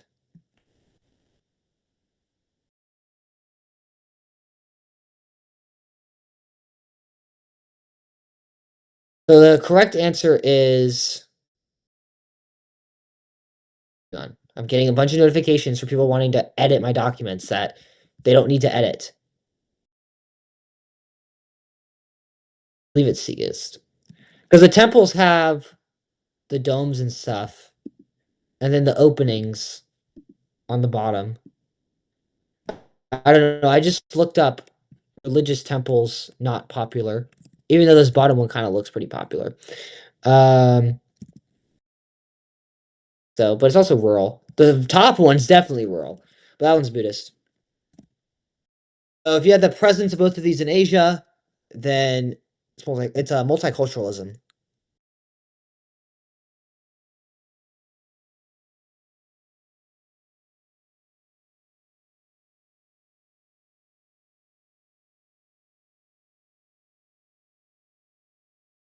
Here we go.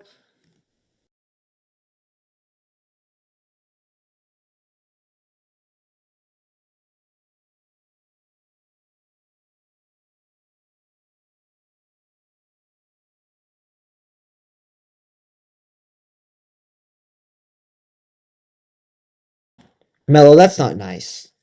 Be better.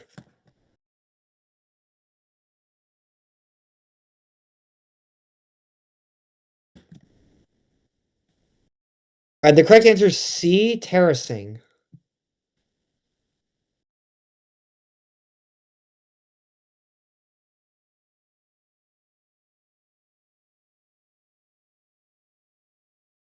And take, don't worry about it. Just do your best and write the best. So yeah, the answer was terrace. Terrace form of agriculture. It's done on mountains that are sloped. It's to flatten the land out.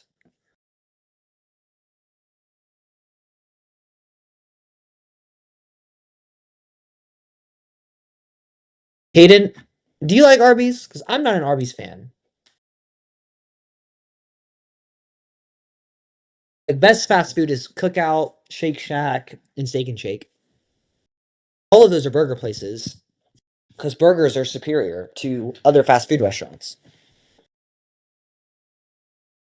Oh yeah, I didn't post a poll. I should do that. This is a longer question, anyways.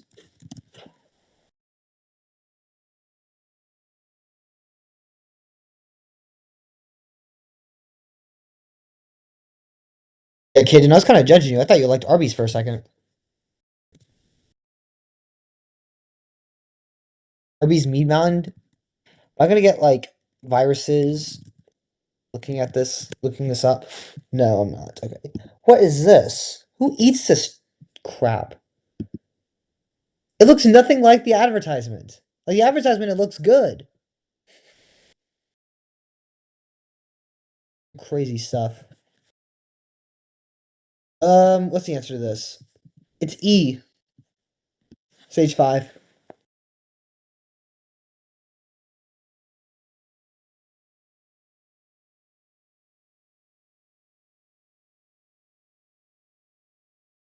Yeah, E for Eason, BP, fun, my Roblox username, which will come up in just a few minutes because I'm going to announce an idea. E for excellent. Agriculture, y'all. I show an example of stage 4, like a population pyramid, or just like an example of a country, like the United States is stage 4.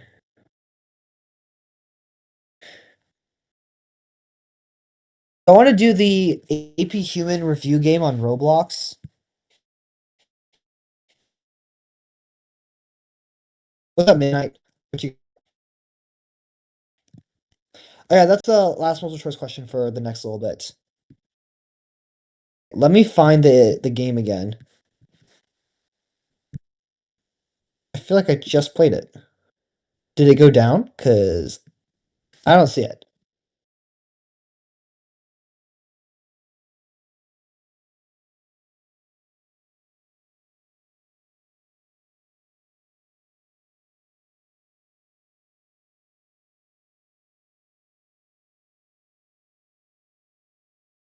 All right, I'm gonna join a small server with 2 people.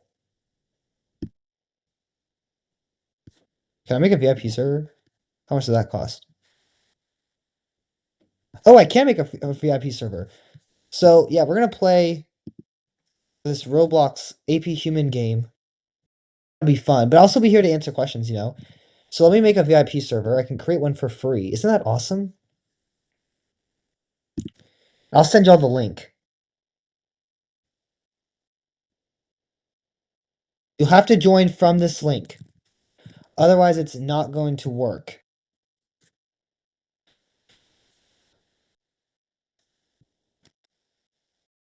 Boom. And up to 50 of y'all can join, which I don't think will be a problem. But yeah. But yeah, what questions y'all have? Kind of back to Q&A.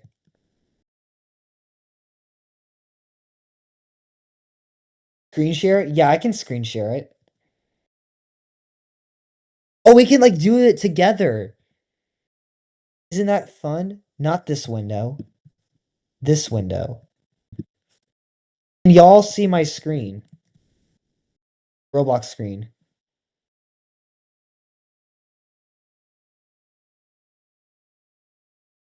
Guys, we're playing Roblox for review. Isn't that awesome?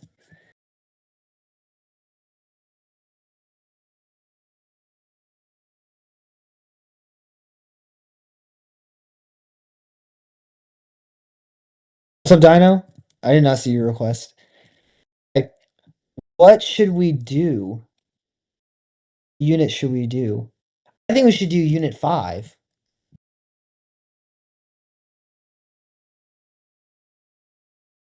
No, I'm still a teenager for what's his name? Sonic. Alright. Oh, here we go. Here we go. This is cool. Assistance. Oh gosh, people are like pushing and shoving. Y'all are anxious. It's full. There's 50 people in here. There's no way. Insane. They also spelled this wrong, guys. They spelled world wrong. So profit versus feeding the family. Subsistence farming is feeding the family. Commercial farming is to create profit. Playing Roblox, everyone. Let me send you all the link again if y'all want to join. All right. Shifting cultivation or pastoral nomadism is herding domesticated animals. Just kind of cool vocab. Like y'all should play this. Oh, this person died. Transhumance is okay, guys. Which one is it? Is it between mountains and lowland pastures or between rivers and valleys? Which one is it? Or is it livestock or crops? Transhumance. Which one is it? Livestock? Alright, I trust y'all. I died. I think I just ran into the wrong one. Let's try that again. Is that okay? Here we go. Alright, here's We're gonna go through livestock. There we go, it worked. Alright, intensive subsistence. Which one is it? Is it large areas of land with minimal labor or high population density, small areas of land?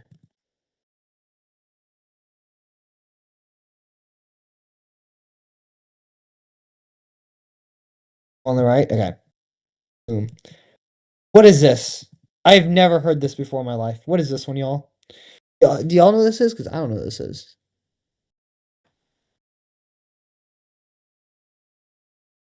It's flooded field? Alright, I trust y'all. Okay. Learn some types of farming as we're walking up the stairs. That person just fell out of the sky to their death. Oh, look at that. Plantation, you specialize. Mixed crop livestock, 75% comes from animal products. Like leather. That's like the best example I could give. They don't make pig rugs. They make cow rugs, though.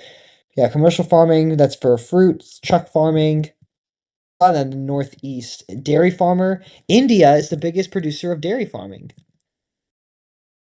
Which makes a lot of sense. They have a lot of cows there because, they don't kill the cows. It's a cultural trait. Grain farming, wheat's pretty important. Bread. Yeah. Milk shed. This is a good term. A milk shed is the distance milk can go without spoiling. Or shoving, shove them back. Oh, hi. My avatar? It's Walter White. Alright. Ow.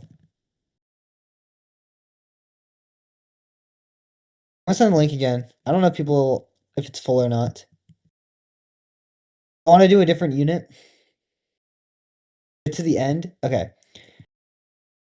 Wait, I don't even know what we're doing here. Oh. What are we doing here? Oh, jump on the 4 steps of the Green Revolution. Alright, Tin says there's a surprise at the end. Okay, so hybrid seeds, expanded use of fertilizers, pesticides and herbicides, those chemicals, and then irrigation techniques. Okay, we did that. Oh, one of those. Mixing of genetic material of 2 or more species that would not mix in nature. That's GMOs, right? Yeah. Genetically modified organism. Oh, by the way, true or false, y'all? GMOs are part of the Green Revolution. Stop pushing me. False. Yeah. Y'all are good with that. Y'all are answering in the chat in the game. That's awesome. Okay, what's this one? Government money is given to assist a business. Farmers are paid to avoid producing crops that are in excess. Government pays farmers when prices are low. That's a subsidy.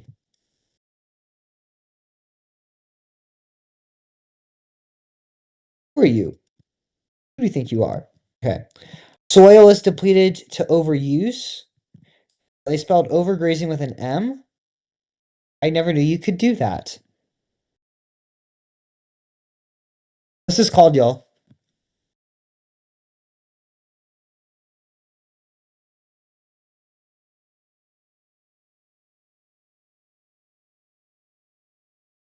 I'm thinking it is desertification. I got one more, y'all. The bid rent model. The first ring is the horticulture and dairy. This is forestry, crops, and animal grazing. What's this one?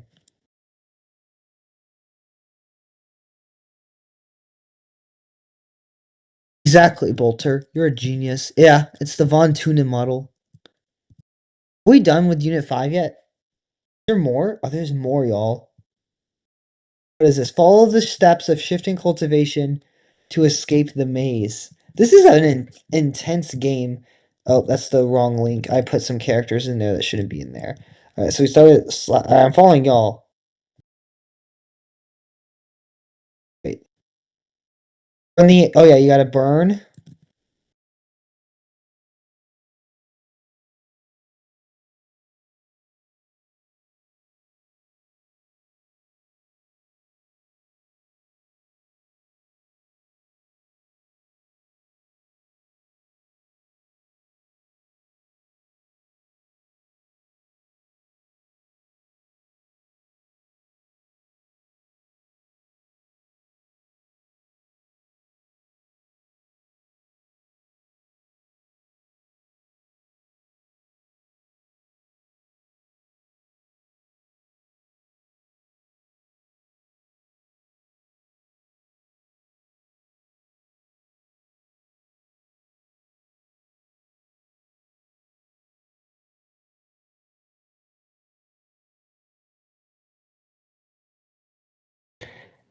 Hi.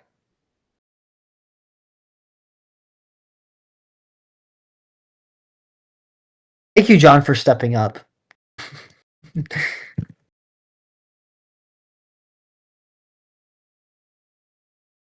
Yeah, I don't know what that was, but rock and we roll. Okay, we're on shifting cultivation still. So set 5, new area and repeat. That's called crop rotation. We do that. Which way do we? Oh, we just go this way. We finished unit 5. Everyone's over here. All right, y'all said you had a surprise. You're gonna like nuke me, aren't you?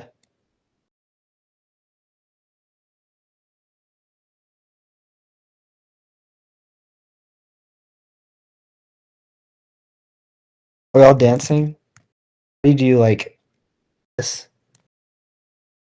Can I screen share? I should be screen sharing, right? Yeah, y'all can see my screen. Here's a link. I'm just gonna keep posting it. It's laggy. That's probably because I'm not in the game. I'm also on a Mac, and Macs are not known for their gaming capabilities. Yeah, this is like AP Human Review Roblox. It's awesome, Dino. Macs are the best. All right, let's yeah. All right, we're gonna just kind of end that for now. I almost just ended the stage. We're gonna go back to studying. That was a good, like, fun little quick break from the intensiveness of AP Human Geography into something fun.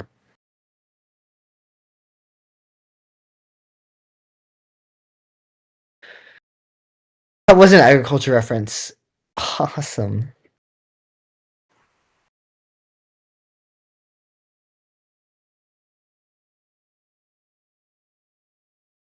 Yeah, you should be familiar with the supranational organization.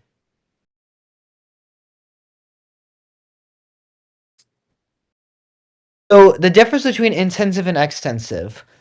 So intensive agriculture deals with low amounts of land, but high labor input. A lot of manual labor. A lot of capital. And when I say capital, I mean investment. A lot of money going into producing the crops. Okay? But you get a lot of yield, a lot of output from it. So, plantation agriculture, mixed crop livestock, those are examples of intensive agriculture. And extensive with an E deals with a lot of land, not a lot of labor inputs, not a lot of capital, not a lot of yield. So we see livestock ranching, pastoral nomadism, and shifting cultivation as examples of extensive agriculture.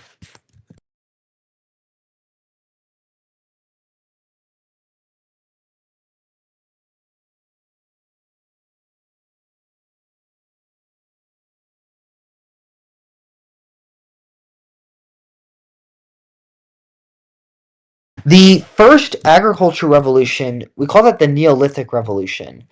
And that is basically the start of farming.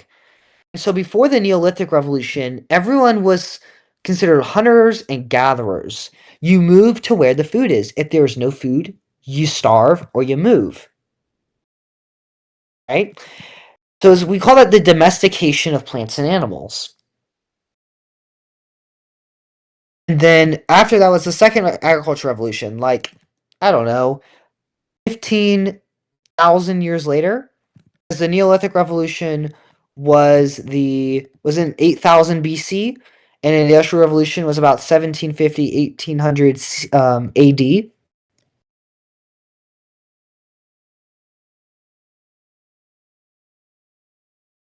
And that was a big step in mechanization because it coincided with the Industrial Revolution. So we got like the seed drill, the plow, some tractors. Those all kind of came about the second agricultural revolution, but it decreased the number of people you needed in farming. And so a lot of people went to the cities then for jobs. That started the first kind of wave of urbanization. Yeah, you should know what aquaculture is. I saw an FRQ some sent me They were using aquaculture and fishing interchangeably. They are not the same. Aquaculture are considered fish farms. You breed the fish. Fishing is, going out on a boat or the lake and casting your rod or using a kind of a net to fish. It's more fixed and it's done closer to the shores. GMOs were after the Green Revolution. They're a form of biotechnology, though.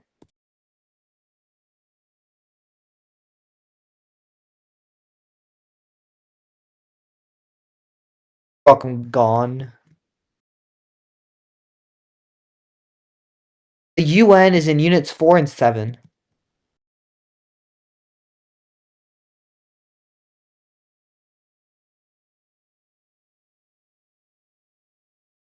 Yeah, I don't know what hydroponics are.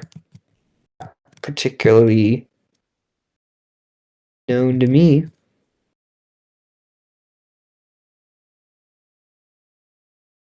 What are choke points? They are narrow bodies of water, like a strait or a canal. So, like the Suez Canal, Panama Canal, Strait of Hormuz. Those are all very narrow bodies of water. When they're blocked, they prevent ships from going through them, and that can delay the passage of goods and services like oil, and that can really wreck the world economy.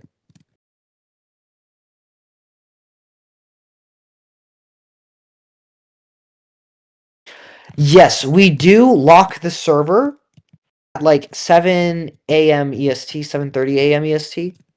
We do close the server until the Pacific coast is done. So that's going to be like noon EST, so like 3 or 4 p.m. EST. We do lock the server. That is a Mr. Sin rule, by the way. That is his doing. Prevent cheating. Because we don't want cheating. Y'all are smart enough to know the answers. Economies of scale. Think of, I'm producing a good like yogurt. If I have economies of scale in my yogurt manufacturing, I am producing a lot of yogurt and putting it in the stores. There's a lot of output. And then there's not a lot of cost into it.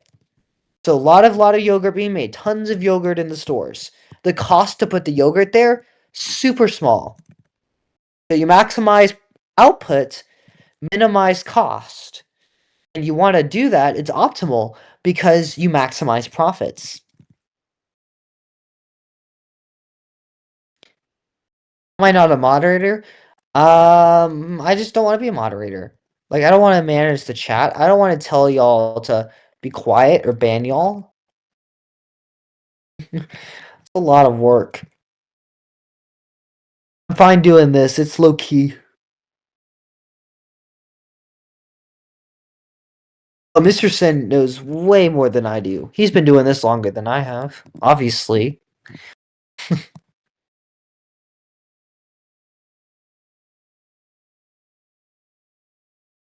How do you answer a question when it shows a limit, ask for a limitation? It depends on what it's asking. For example, if it's asking, what's the limitation of the scale of analysis, it's most likely that the data is not specific enough. Like if we're looking at a national scale of analysis, we're comparing data between different countries. And so we can't see anything within the countries. That's a limitation. But like a limitation of measurement tools, like a limitation of GDP, is that we can't see where economic activity is located. Like if I have the GDP of Canada, that doesn't tell me where in Canada the economy is booming. It doesn't tell me where in Canada the economy is collapsing. And so when it asks for a limitation, kind of think about what is it not showing.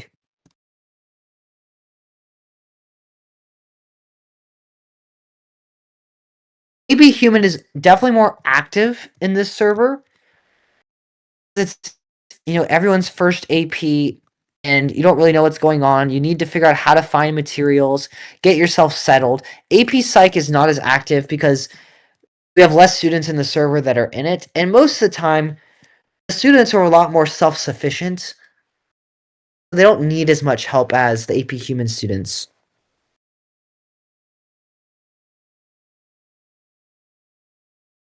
New urbanism? That's a great question. I haven't really looked at new urbanism too much as like real life examples. I don't know. Like I'm sure I do. I just can't think of like, oh, that's classic new urbanism. Kind of more of an idea. Something they bring to the table. They're like, guys, we have all this money from property taxes. Let's put in a tree. Like, some green belts are great examples of that. Mixed use development.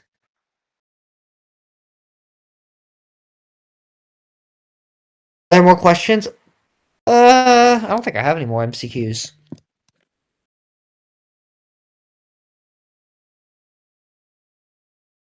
Deindustrialization. So we know what the Industrial Revolution did, right? It spurred up the industrial processes. We saw a lot of factories starting to grow. Deindustrialization is kind of the opposite. Those factories are closing. We're losing the jobs. The economic sector that's growing, the service industry, the tertiary sector.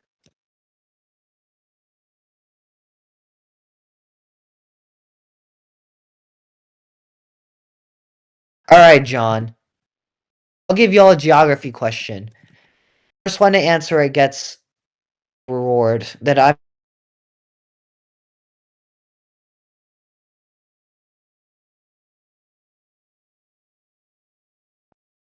As I was saying, first one to get it right, it's the reward that I'm not facilitating.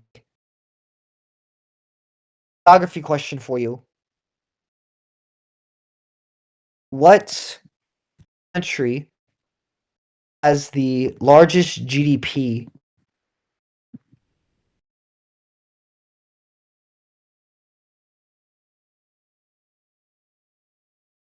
Pre-52 Prodigy got it first. Yep. What country has the second largest? Anyone here know? I know this off the top of my head, but I know this for one of the classes I teach. So, China.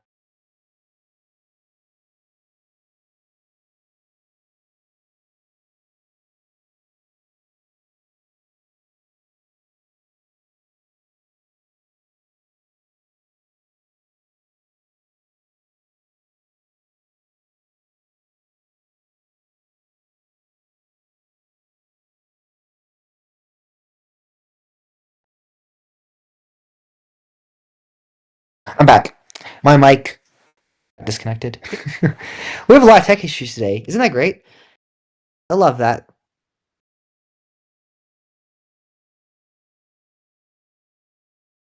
What kind of maps are you trying to recognize, Malthus? Because we have the Thomas Malthus here as an angel. Y'all can't hear? Guys, say you can hear me. If you can hear me. Like, say in the chat something. Okay. Good. Perfect. Wonderful. Fantastic. John, here's your question. What is the capital of Ethiopia?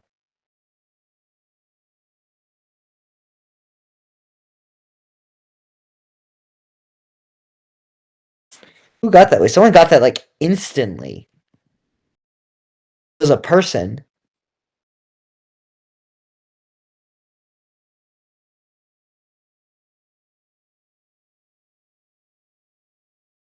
I think that's a cool capital name, personally speaking.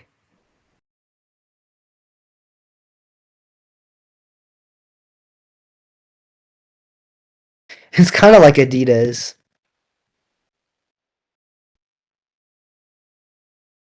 Tel Aviv, it's a cool name too. I agree. Your friends have the honeymoon there? That's awesome. That's really cool. I've never been to Ethiopia personally. Y'all don't need to know the capitals. I was just doing a little bit of trivia, you know?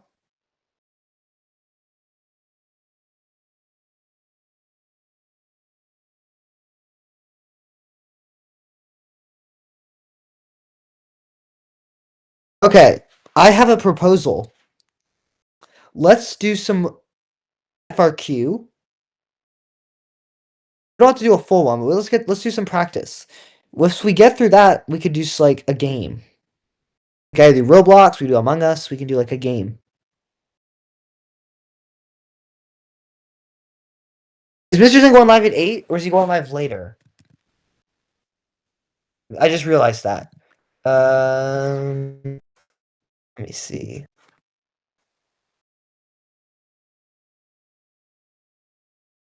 Oh, he is going live at 8. He fixed it. Oh, he's doing FRQ tips and tricks now. Oh, and he's doing the multiple choice. I see, there's 2. Cool. Well then, do y'all want me to stay here for a little bit? Or do y'all want to just go to that at 8 o'clock and we can come back afterwards?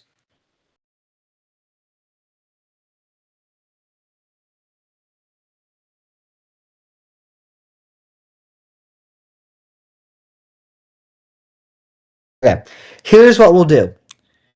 We will for a brief recess at 8 o'clock. I can go watch Mr. Sin for an hour and a half. Then we will come back afterwards. And someone, I don't know if it's going to be me, I don't know if it's going to be Luna or Sarah or Orlando, someone will be back here to continue. But we got 7 minutes. What other questions do y'all have?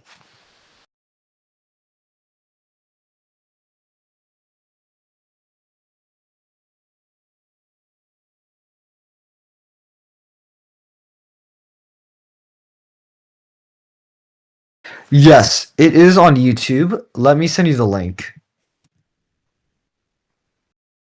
I do not watch anime. So, yeah, I don't have a favorite. I've watched Spirited Away. That's the only like anime related thing I've ever watched. So, I think everyone's seen Spirited Away. It's a good film. I actually think it's pretty good. I just don't like anime. You know? My cup of tea.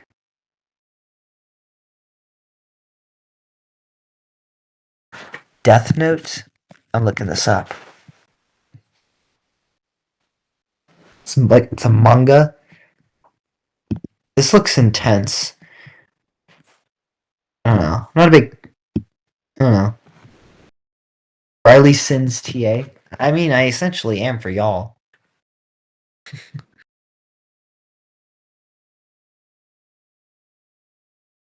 I'm a TA for some classes at my university, though.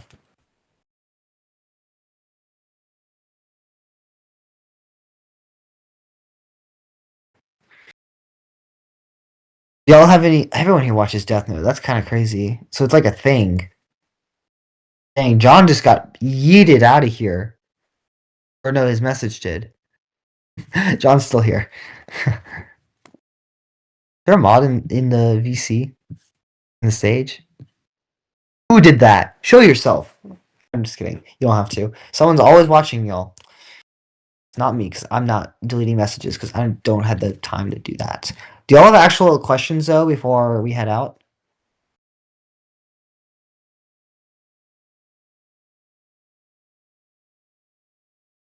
The limitations of the Hoyt sector model. Yes. So the Hoyt sector model doesn't really account for suburbs and people living out there and commuting to the city. It doesn't account for, gentrification. Deindustrialization happened, so we have that big industrial zone. But what happens when deindustrialization occurs? Doesn't account for cars, to be honest, either. Yeah, that's a big thing. Yeah, it doesn't really like those big Chicago-based models, particularly the Hoyt sector, concentric zone, and multiple nuclei, were made before the service industry really picked up some speed. But the concentric zone model is really based off railways. And railways don't really exist that much in big cities, or at least developing cities. Like we still have the L in Chicago. What was it the New York Metro or the subway? That's what it's called. What is it called in DC? I don't know. But you know what I'm talking about. The railways. Those don't really exist. New urbanism is a way of redeveloping cities that already exist. Slow growth policies are ways to slow down urban growth. Don't worry about Russia's north flowing rivers. You know what else is a north flowing river? The Nile River. The Nile is not just a river in Egypt either.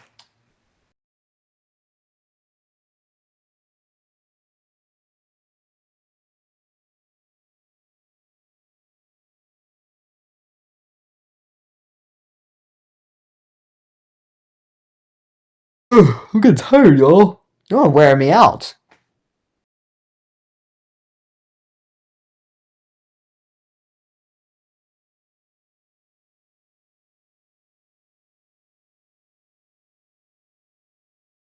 What do you want to know about the EU and the UN? There's a lot I can talk about. What do you want to know?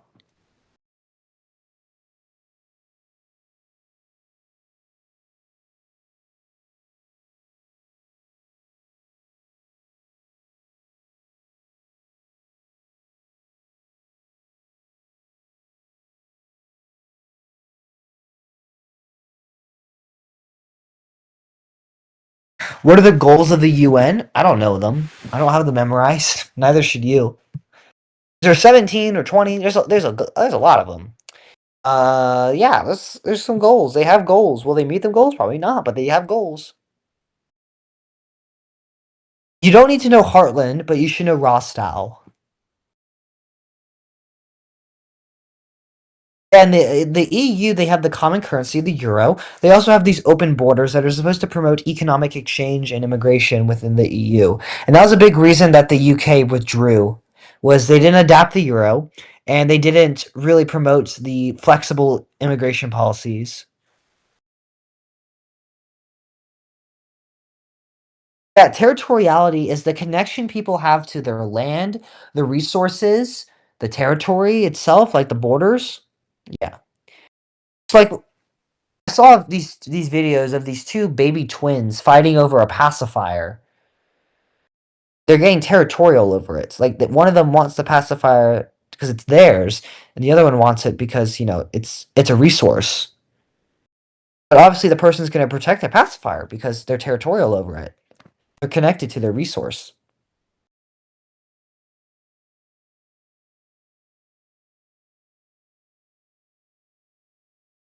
Pancake.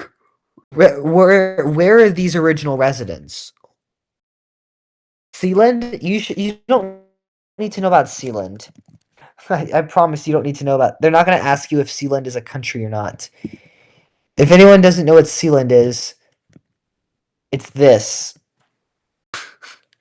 This is Sealand.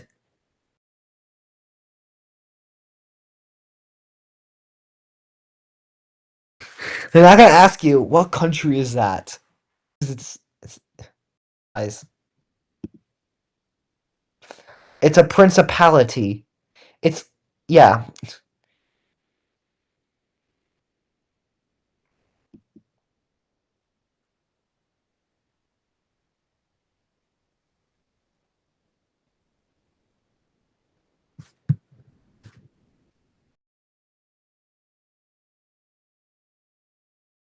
To describe the boundaries in Israel territories, to be more specific, what stage of the DTM is Sealand in? It's not a country. It's part of the UK.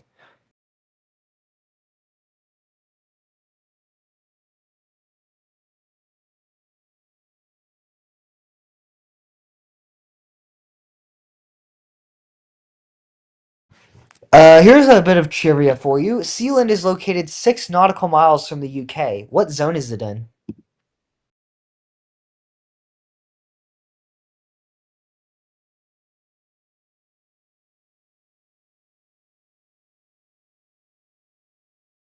It is the territorial seas. Yep. How far does it extend?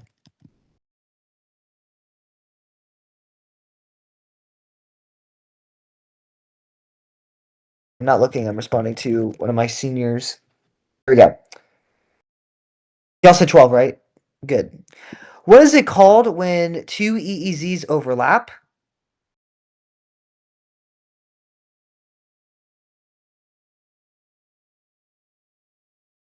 What principle do they put down? What does that do? The median line principle.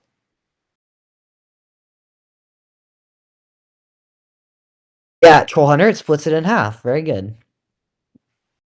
Yeah, so if two exclusive economic zones overlap, and it's possible, it's a very long zone. It's 200 nautical miles. And so you have two countries across from each other. If they have overlapping EEZs, you're going to cut it in half. And that's called the median line principle. Is Mr. Sin live yet? Oh, wow, I just did a lot of crazy stuff.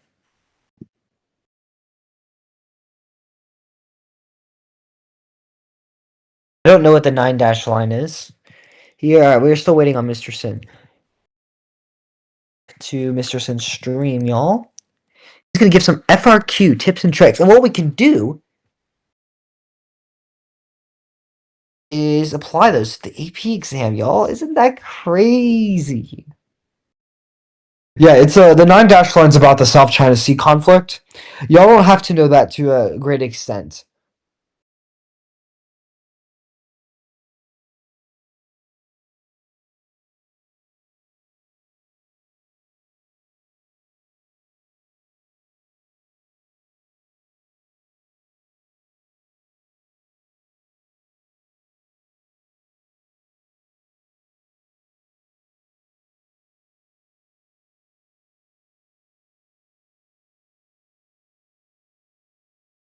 Oh, Mr. Sin's live. Look at that.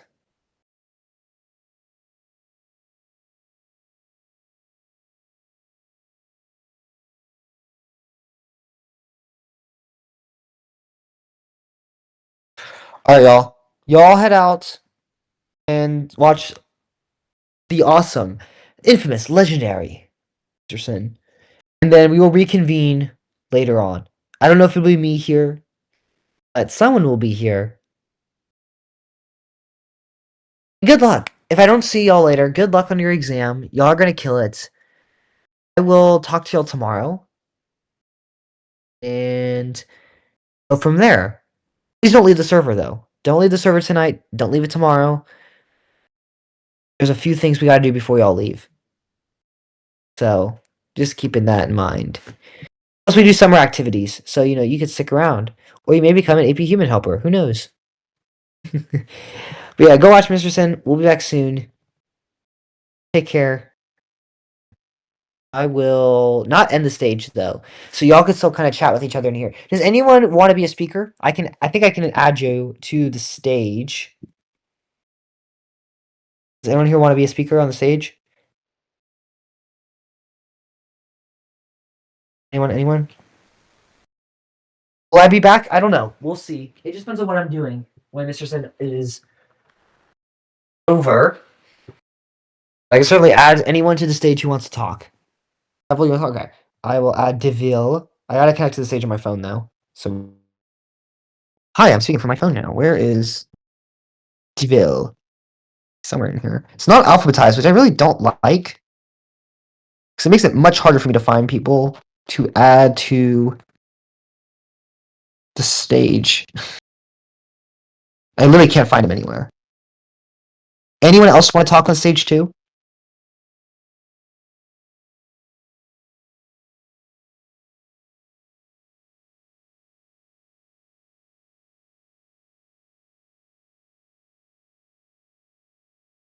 Bro, Deville's definitely not in here.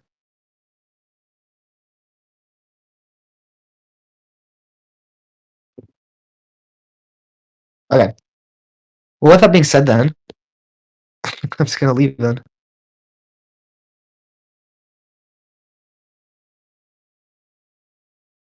Alright, cool beans. Oh, there he is. How do I invite to speak? There you go.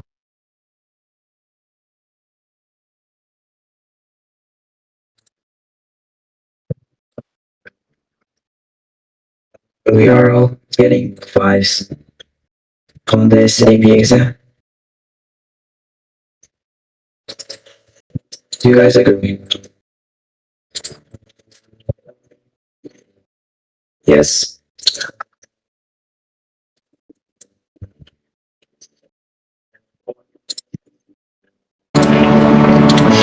remember getting fives on this exam.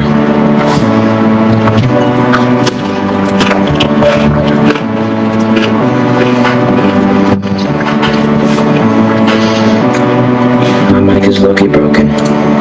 So,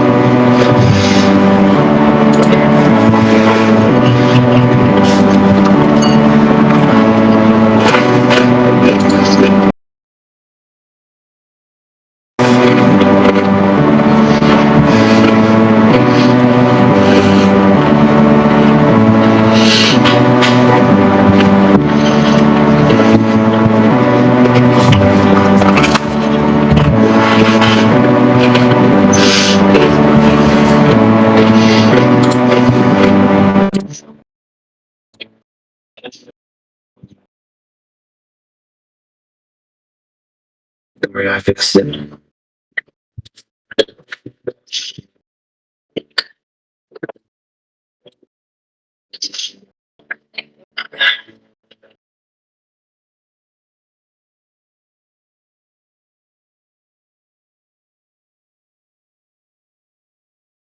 Does anyone have questions?